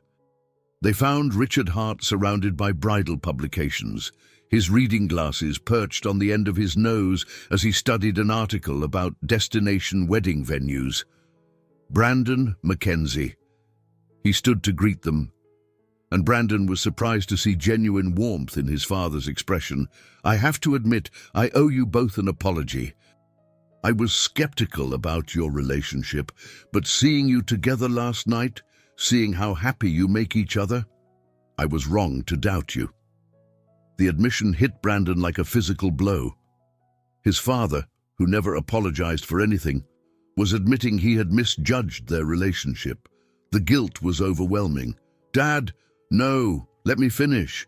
I have spent so many years focused on protecting this family's reputation that I forgot what was really important, your happiness. The fact that you have found someone who loves you for who you are, not what you represent, that is worth more than any business alliance or social connection." Brandon felt Mackenzie's hand slip into his, her fingers squeezing gently. "We appreciate that," she said softly. "And we need to talk to you both about something." Miranda settled into her chair, her expression expectant. "Of course, dear. What is it?" Brandon looked at Mackenzie, drawing strength from her steady presence beside him. "We think we moved too fast last night," he began. "The proposal, the announcement, it was all very romantic. But we realized we want to take more time before we actually get married." The silence that followed was deafening. Miranda's face fell, and Richard frowned over his reading glasses. "More time?" Miranda asked finally. "But you are already engaged. How much more time do you need?" "We want to really get to know each other," Mackenzie explained, "to build a foundation for our marriage that goes beyond the initial excitement of falling in love." "But you said you have never been more sure of anything," Richard pointed out. "Last night, in front of 300 people, you said Mackenzie was exactly what you needed." "She is," Brandon said quickly. "But we want to make sure we are making this decision for the right reasons, not just because we got caught up in the romance of the moment." Miranda stood and walked to the window, her shoulders tense with disappointment. "How long are we talking about?" she asked without turning around. Brandon and Mackenzie looked at each other, neither of them having discussed a specific timeline. "Maybe a year," Mackenzie said. "Long enough to really know each other, to be sure we are compatible in all the ways that matter for a lifetime partnership." "A year?" Miranda spun around, her face stricken. "But I have already started making calls, putting deposits down. Mom, we will reimburse you for anything you cannot cancel." "It is not about the money, Brandon. It is about the fact that you stood up in front of our closest friends and family and declared your intention to marry this woman. Now, less than 24 hours later, you are backing away from that commitment." "We are not backing away," Mackenzie said firmly. "We are being responsible. We are making sure that when we do get married, it will be for all the right reasons." Richard closed the magazine he had been reading and removed his glasses. "Is there something you are not telling us? Are you having second thoughts about the engagement?" The question hung in the air, loaded with implications. Brandon realized his parents were interpreting their request for more time as a sign that their relationship was in trouble, when the truth was exactly the opposite. "We are not having second thoughts about each other," he said carefully. "We are having second thoughts about rushing into marriage before we have had a chance to build a proper foundation." "What kind of foundation do you need beyond love?" Miranda asked. It was Mackenzie who answered, her voice gentle but certain. "We need to know how we handle conflict. We need to understand each other's long-term goals, our attitudes about money and family and career. We need to see how we fit into each other's daily lives, not just the romantic moments." "Those are all very practical concerns," Richard said slowly. "Perhaps more practical than I would have expected from two people who claim to be madly in love." Brandon felt a chill of warning. His father was too perceptive, too experienced at reading people's motivations. If they were not careful, he would start asking questions they were not prepared to answer. "Is it wrong to want to be practical about the most important decision of our lives?" Mackenzie asked. "No," Richard admitted. "It is actually quite wise." I just find it interesting that you did not have these concerns before you accepted Brandon's proposal. The trap was closing around them, and Brandon could see no way out except more honesty than he was comfortable with. The truth is, he said slowly, everything happened so fast that we did not have time to think about the practical implications. We were caught up in the moment, in the romance of it all. Now that we have had time to think clearly, we want to make sure we are making the right decision for the right reasons. And what if you discover you are not compatible in all these practical ways? Miranda asked. What happens to the engagement then? Brandon felt McKenzie tense beside him, and he realized they had not discussed this possibility. Then we will deal with that when it happens, he said. But we would rather find out now than after we are married. Richard studied them both for a long moment, his expression unreadable. Very well, he said finally. I think you are both being unnecessarily cautious. But I suppose there is wisdom in taking time to be certain. However, I have one condition. What is that? Brandon asked. You do not make any public announcements about delaying the wedding. As far as the outside world is concerned, you are happily engaged and planning a wedding for next year. The last thing this family needs is speculation about the stability of your relationship. Agreed, McKenzie said quickly. Miranda returned to her chair, though she still looked disappointed. I suppose I should cancel the florist, she said sadly. You do not have to cancel everything, Brandon said, hating the dejection in his mother's voice. Just postpone the timeline. When we are ready to move forward, all that planning will be useful. When do you think that might be? Miranda asked hopefully. Brandon looked at McKenzie, seeing his own uncertainty reflected in her eyes. We will know when we know, McKenzie said gently. But I promise you, when we do decide to get married, you will be the first to know. The rest of the evening passed in stilted conversation, with Miranda making a visible effort to hide her disappointment and Richard asking pointed questions about their plans for getting to know each other better. By the time they left, Brandon felt emotionally exhausted and guilty about disappointing his mother. That went well, McKenzie said dryly as they drove back toward her apartment. My mother was devastated. Your mother will recover, and she will be much happier when we actually do get married, assuming we decide to go through with it. The casual way she mentioned the possibility of not getting married sent a jolt of anxiety through Brandon. Are you already having doubts? I am having realistic thoughts about the challenges ahead of us. We just committed to spending a year getting to know each other, Brandon. A year is a long time. A lot can change. A lot can change for the better, too. True, I guess we will find out. They pulled up in front of her building, and Brandon turned off the engine. So what happens now? He asked. Now we start dating, for real this time. When can I see you again? I work tomorrow night, but I am free Tuesday. Want to have dinner? Somewhere quiet where we can actually talk. I know just the place. McKenzie leaned over and kissed his cheek, the simple gesture sending warmth through his entire body. Thank you, she said softly. For what? For being willing to do this the right way. For not pressuring me to rush into something I was not ready for. Thank you for giving us a chance. As Brandon watched her walk into her building, he felt a mixture of relief and anticipation that was entirely new to him. For the first time in his adult life, he was embarking on a relationship without knowing how it would end, without a predetermined timeline or outcome. It was terrifying and exhilarating in equal measure. Tuesday evening found Brandon standing outside a small Italian restaurant in the village, checking his watch nervously. He had chosen the place carefully, intimate enough for private conversation, but casual enough that McKenzie would not feel underdressed in her work clothes. She arrived exactly on time, wearing jeans and a sweater that hugged her curves in a way that made Brandon forget about everything except how much he wanted to touch her. "Sorry," she said, slightly breathless from hurrying. "I came straight from the diner. I probably smell like coffee and bacon grease." "You smell perfect," he said honestly, catching a hint of her perfume mixed with the lingering scents of her workplace.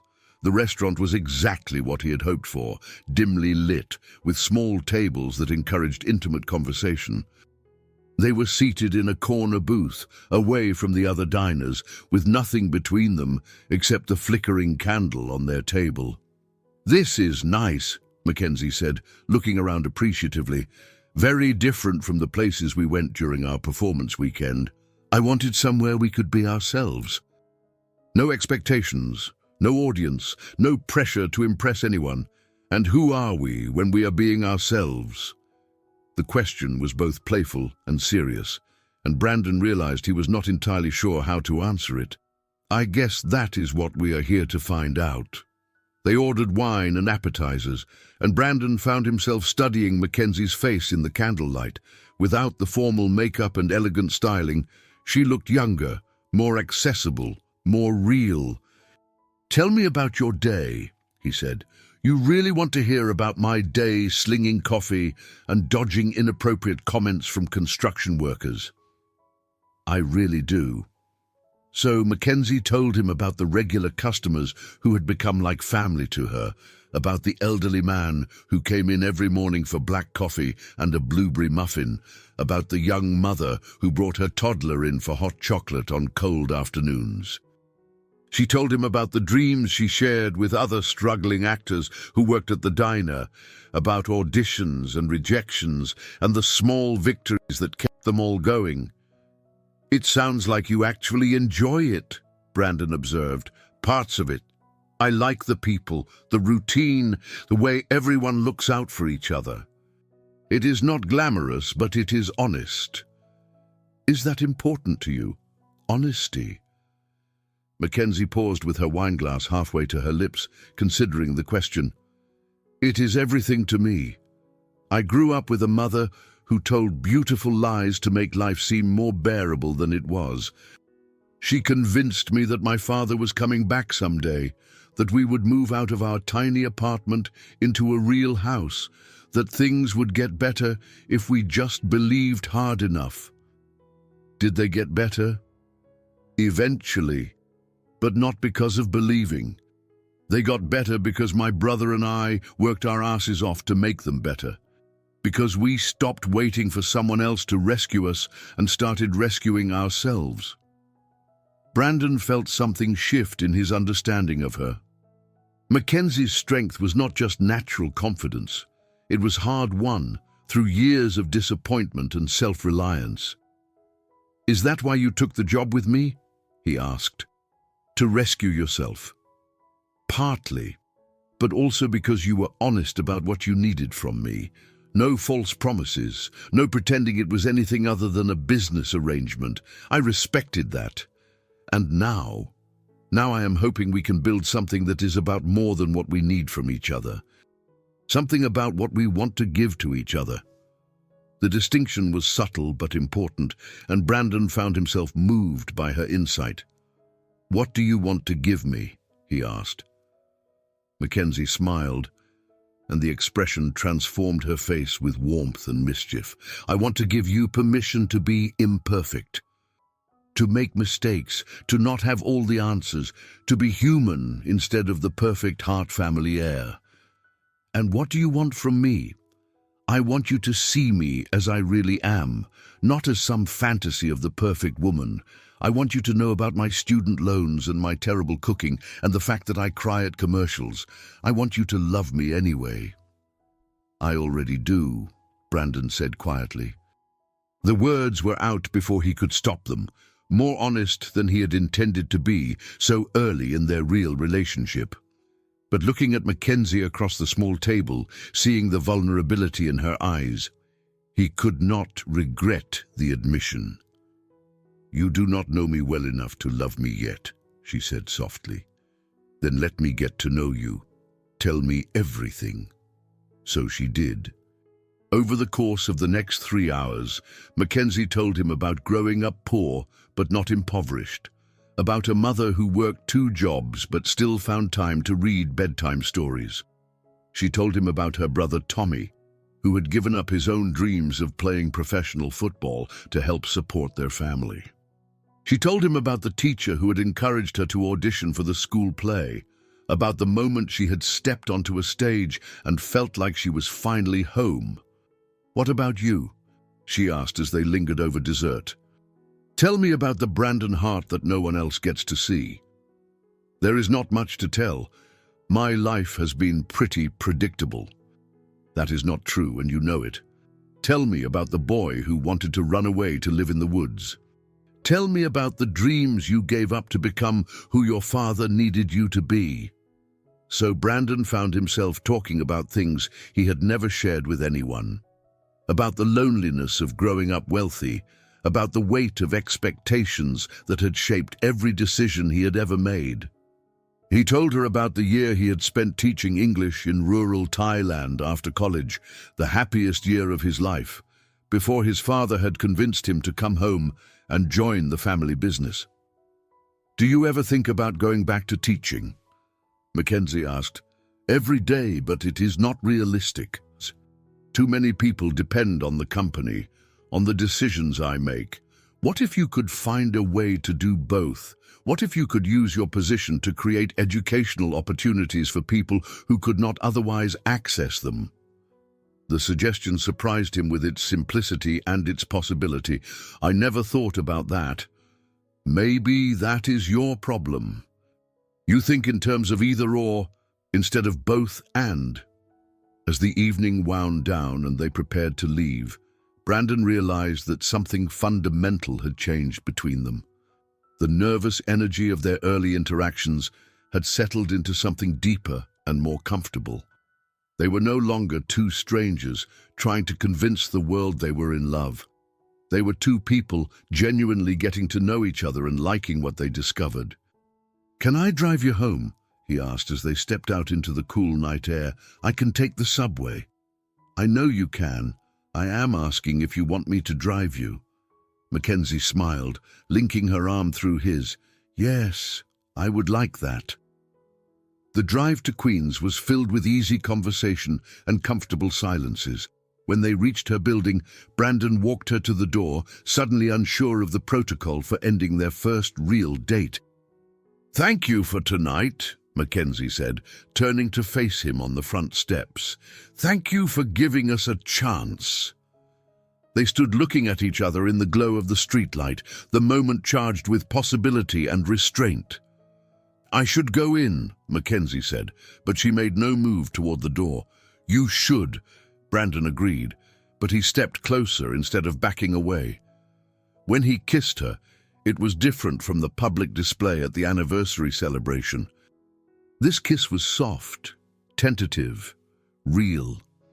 It tasted of wine and possibility and the promise of all the conversations they had yet to have.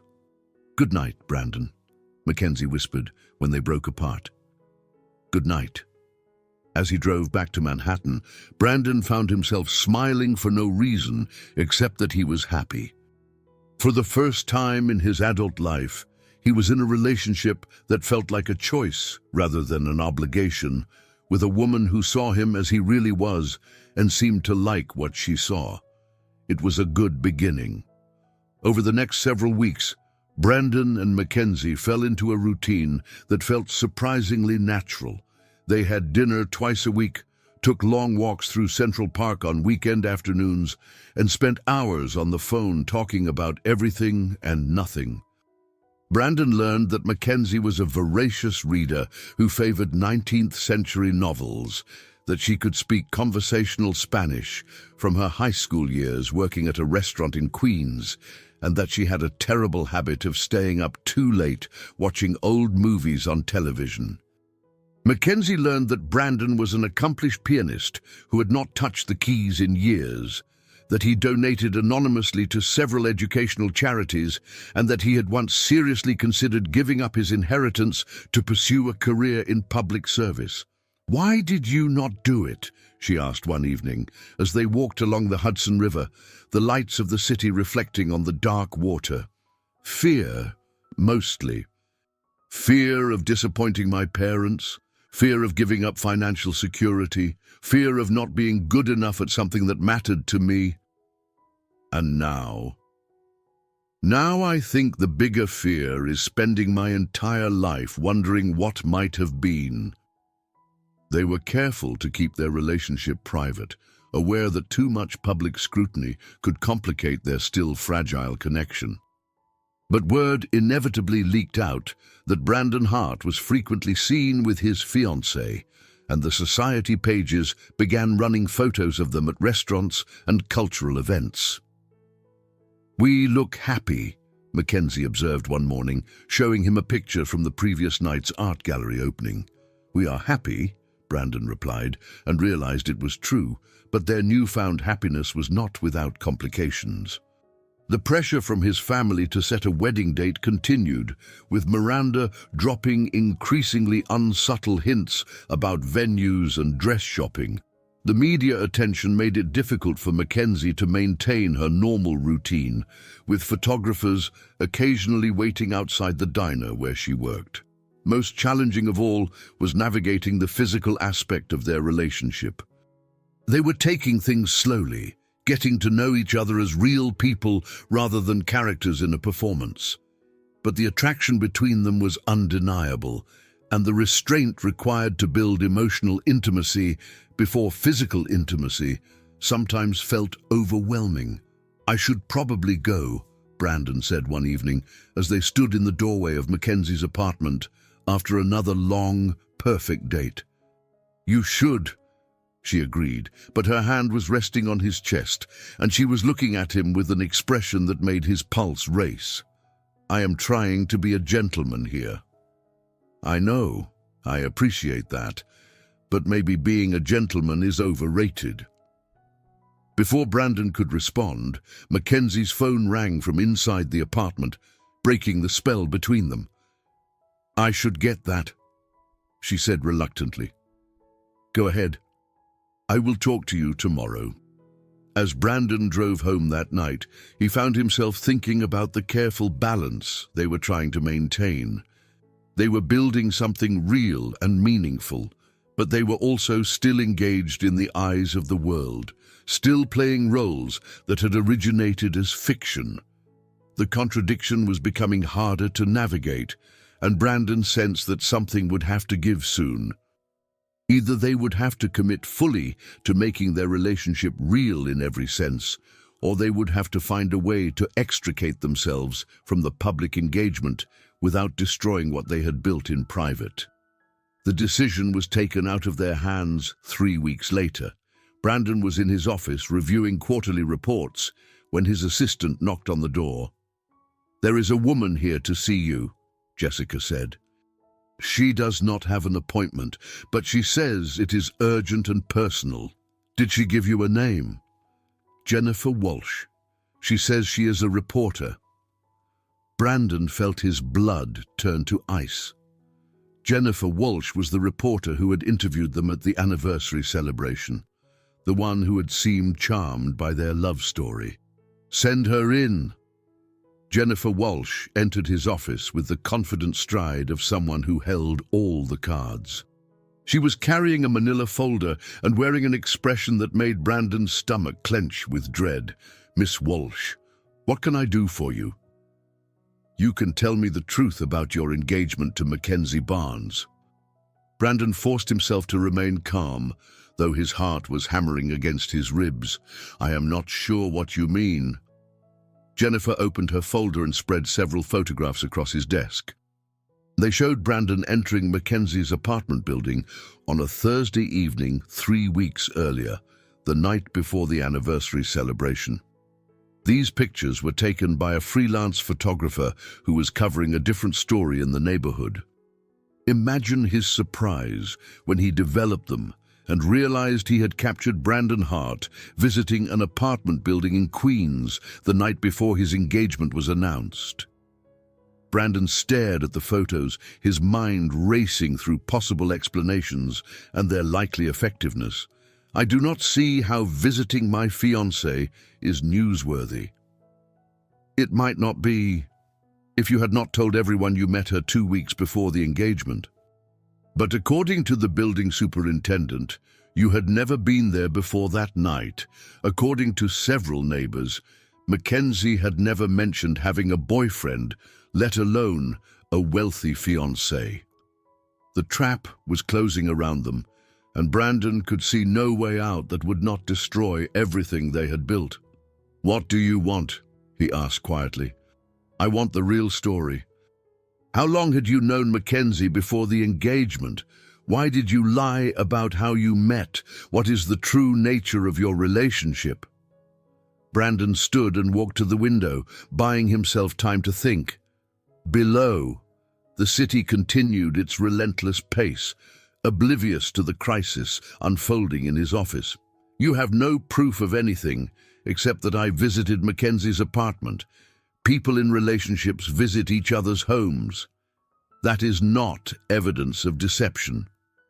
"Maybe not, but it is enough to start asking questions, and once I start digging, who knows what else I might find." The threat was clear. Jennifer Walsh suspected their relationship was not what it appeared to be, and she was prepared to investigate until she found evidence to support her suspicions. "What do you want from me?" Brandon asked again. "An exclusive interview. The real story of your relationship, whatever that story is. In exchange, I will hold off on publishing anything about the timeline discrepancies. And if I refuse, then I run what I have and let the public draw their own conclusions about why Brandon Hart felt the need to lie about his relationship." Brandon realized he was trapped. Refusing the interview would confirm Jennifer's suspicions and invite further investigation. Agreeing to it would require him to either tell the truth about their arrangement or construct an even more elaborate lie. "I need time to discuss this with McKenzie." "You have 24 hours. Then I run with what I have."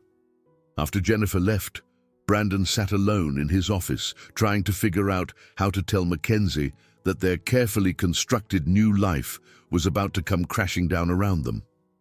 Everything they had built over the past month, the trust, the genuine affection, the possibility of a real future together, was threatened by the very deception that had brought them together. He called her immediately. "Brandon, what is wrong? You sound terrible. We need to talk, in person.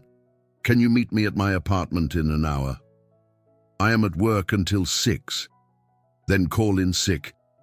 This cannot wait. The urgency in his voice must have convinced her, because she agreed to meet him without asking more questions. When McKenzie arrived at his apartment, one look at his face told her that their world was about to change. "What happened?" she asked immediately.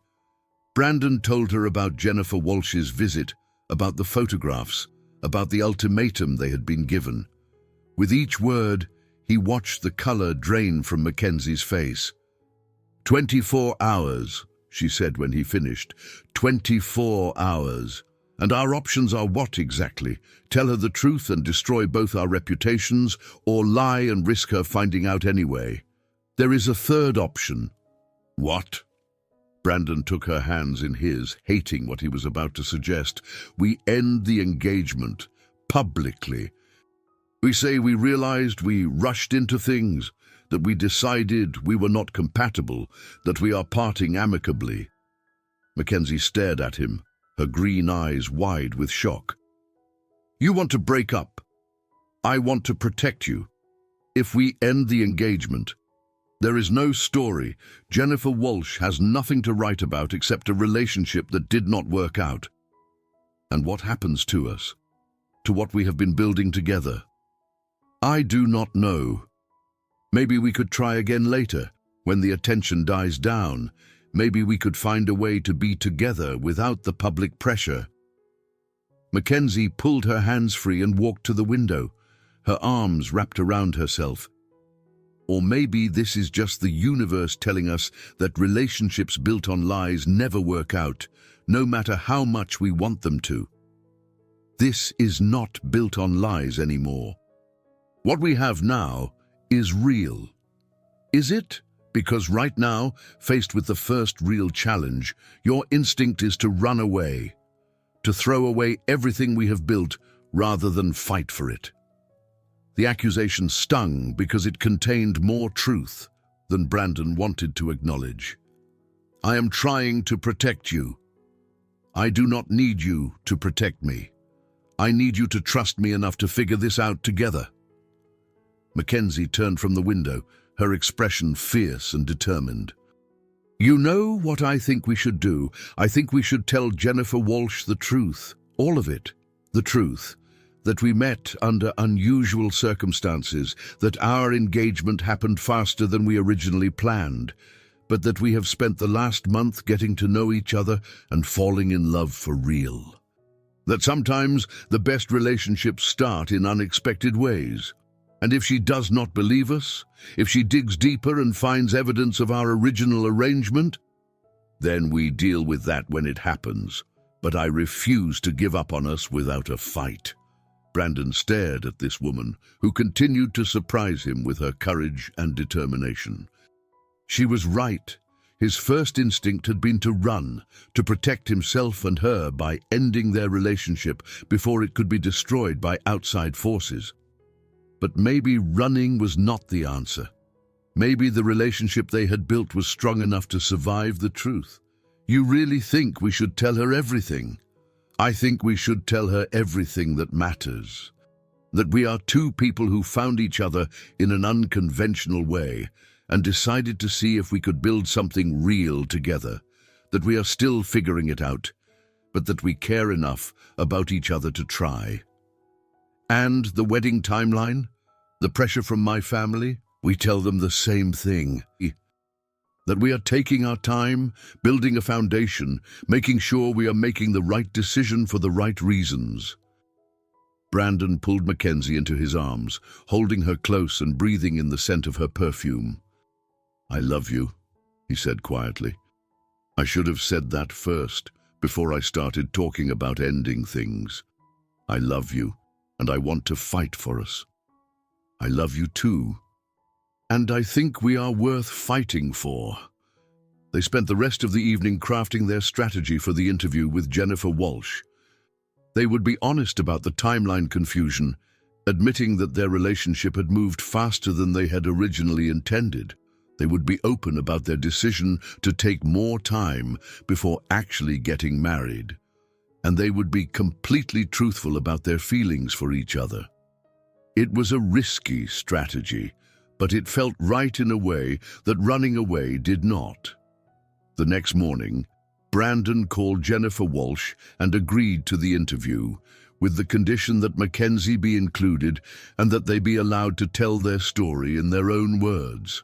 1 hour, Jennifer said, and I want complete honesty. You will get it. The interview took place that afternoon in the living room of Brandon's apartment. Jennifer Walsh arrived with a digital recorder and a notebook, her expressions skeptical but interested. So, she began after they were settled. Let's start with the timeline. When did you actually meet? Brandon and McKenzie looked at each other, and he saw his own resolve reflected in her eyes. 3 days before the anniversary celebration, McKenzie said calmly. Jennifer's eyebrows shot up. 3 days. 3 days, Brandon confirmed. We met through a mutual acquaintance who thought we might be compatible. It was not exactly a lie.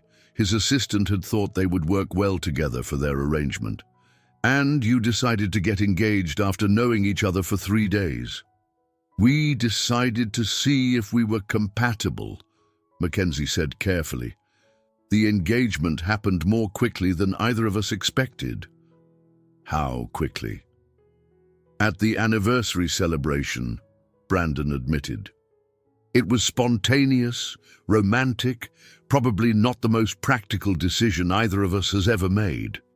So you proposed to a woman you had known for less than a week. I proposed to a woman I was falling in love with, Brandon said. Sometimes the heart does not follow practical timelines. Jennifer scribbled notes furiously, clearly intrigued by their admission. And now, are you having second thoughts? "We are having realistic thoughts," McKenzie said. "We realized that getting married after knowing each other for such a short time was probably not wise, so we have decided to take more time to really get to know each other." "How much more time?" "As much as we need," Brandon said. "We would rather take a year to be sure than spend a lifetime regretting a hasty decision."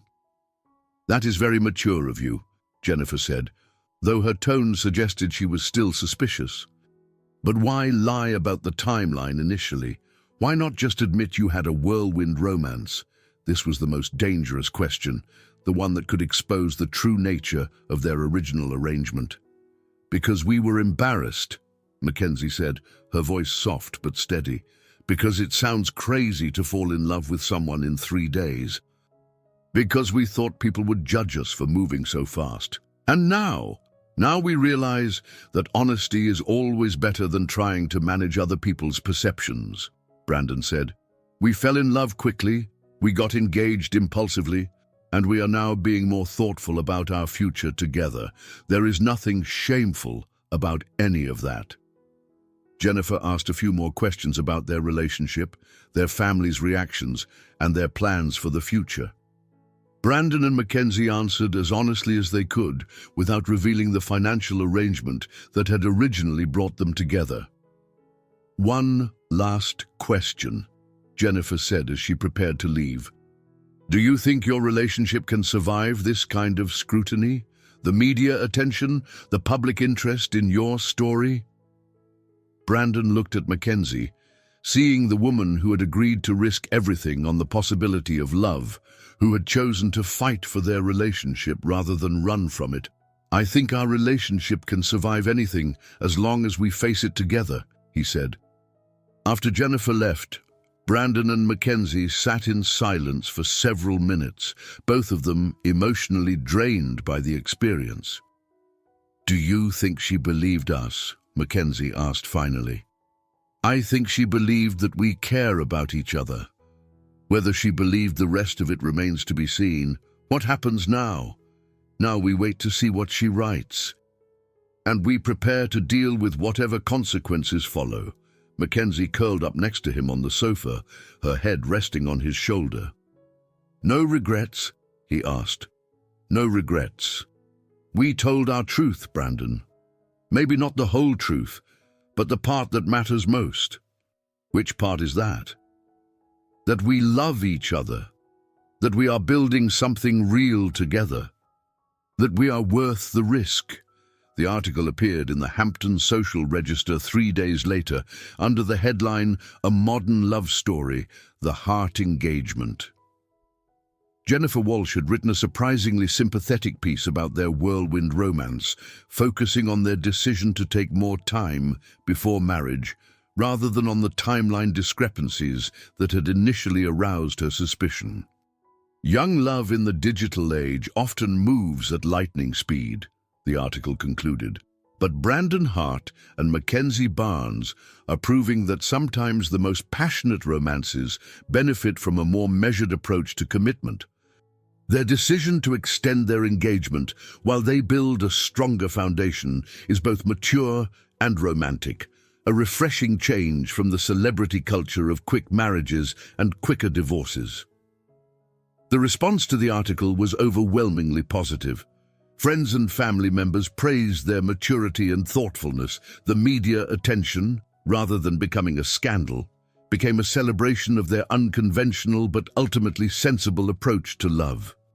"We did it," Mackenzie said, reading the article for the 3rd time over breakfast. "We actually pulled it off.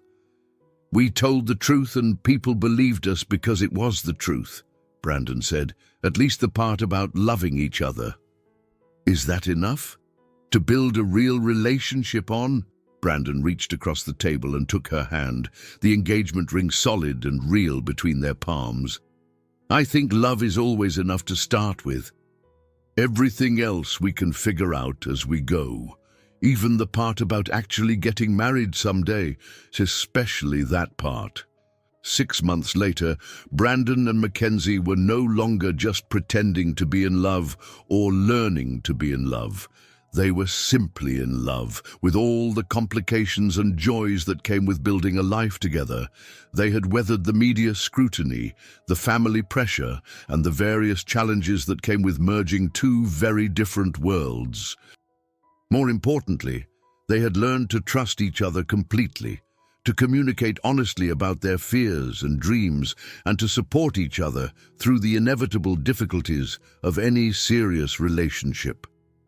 The question of marriage came up frequently, sometimes from Brandon's still hopeful mother, sometimes from friends who had been at the anniversary celebration, but mostly from their own growing certainty that they wanted to spend their lives together. "What do you think?" Brandon asked one evening as they walked through Central Park, the spring air warm and full of possibility. "Are you ready to start planning a real wedding? Are you proposing to me again? I am asking if you want to make our fake engagement into a real marriage." McKenzie stopped walking and turned to face him, her expression serious but warm. "I want to marry you, Brandon Hart. Not because your mother is planning the perfect April wedding, not because the newspapers are watching our every move, not because we got caught up in a performance that became real. I want to marry you because I cannot imagine my life without you in it. Is that a yes?" "That is a yes." Brandon kissed her there in the middle of Central Park, surrounded by strangers and spring flowers, and the promise of all the ordinary, extraordinary days they would share together. Their wedding, when it finally took place 8 months later, was everything Miranda Hart had dreamed of and more. The ceremony was held in the garden where they had first met as strangers, hired to play a role, where they had learned to trust each other, where they had chosen love over fear and truth over convenience. But the most beautiful moment was not the exchange of vows or the kiss that sealed their marriage. It was the look they shared during the ceremony, a look that said they had made it through the impossible and come out on the other side as partners, lovers, and best friends. As they danced at their reception, surrounded by family and friends who had believed in their love story from the beginning, McKenzie whispered in Brandon's ear, "No regrets, no regrets," he whispered back. "Just gratitude." For what? For the most beautiful lie that ever led to the most honest truth. They danced until the stars came out, two people who had found each other in the most unlikely circumstances and chosen to build something lasting on the foundation of their shared courage. And if their love story had begun with a contract and a performance, well, the best stories often started with the most unexpected beginnings. 5 years later, as they sat in the same garden with their twin daughters playing at their feet, Brandon and McKenzie would look back on their journey with wonder and amusement. The weekend that was supposed to solve a simple problem had become the beginning of the most important relationship of their lives. "Do you ever think about how differently things might have turned out?" McKenzie asked, watching their daughters chase fireflies in the gathering dusk. "I try not to," Brandon said, pulling her closer on the garden bench. "I prefer to think about how perfectly they did turn out, even though it started with a lie. Especially because it started with a lie. It taught us that the truth is always worth fighting for, even when it is complicated and messy and difficult." "And what is our truth?" Brandon looked at his wife, at their children, at the life they had built together through honesty and courage, and an unwavering commitment to seeing the best in each other. "Our truth is that love finds a way, even when the odds are impossible. Our truth is that some of the best things in life come from the biggest risks. Our truth is that we chose each other again and again, every day for 5 years, and we will keep choosing each other for the rest of our lives."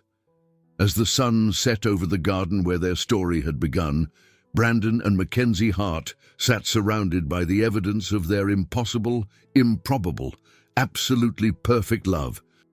They had started as strangers playing a role, become partners in an elaborate deception, and ended as lovers who had found their way to the deepest truth of all. Sometimes the most beautiful love stories begin with the most unlikely circumstances. Sometimes the greatest risks lead to the greatest rewards. And sometimes, if you are very lucky and very brave, you find someone worth risking everything for, someone who sees you exactly as you are and loves you anyway. That night, as they tucked their daughters into bed and prepared for another ordinary evening in their extraordinary life together, Brandon and McKenzie knew they had found something that no contract could guarantee and no performance could replicate. They had found real love, built on the strongest foundation of all, the choice to see each other clearly, to forgive each other's imperfections, and to build a future together one honest day at a time. It had taken a beautiful lie to lead them to their most important truth, but every love story, they had learned, begins with someone willing to take a leap of faith. And they had been leaping together ever since. I hope you enjoyed today's story. Subscribe to the channel so you don't miss more stories like this. Leave a like and comment below what you thought of the story. See you in the next video.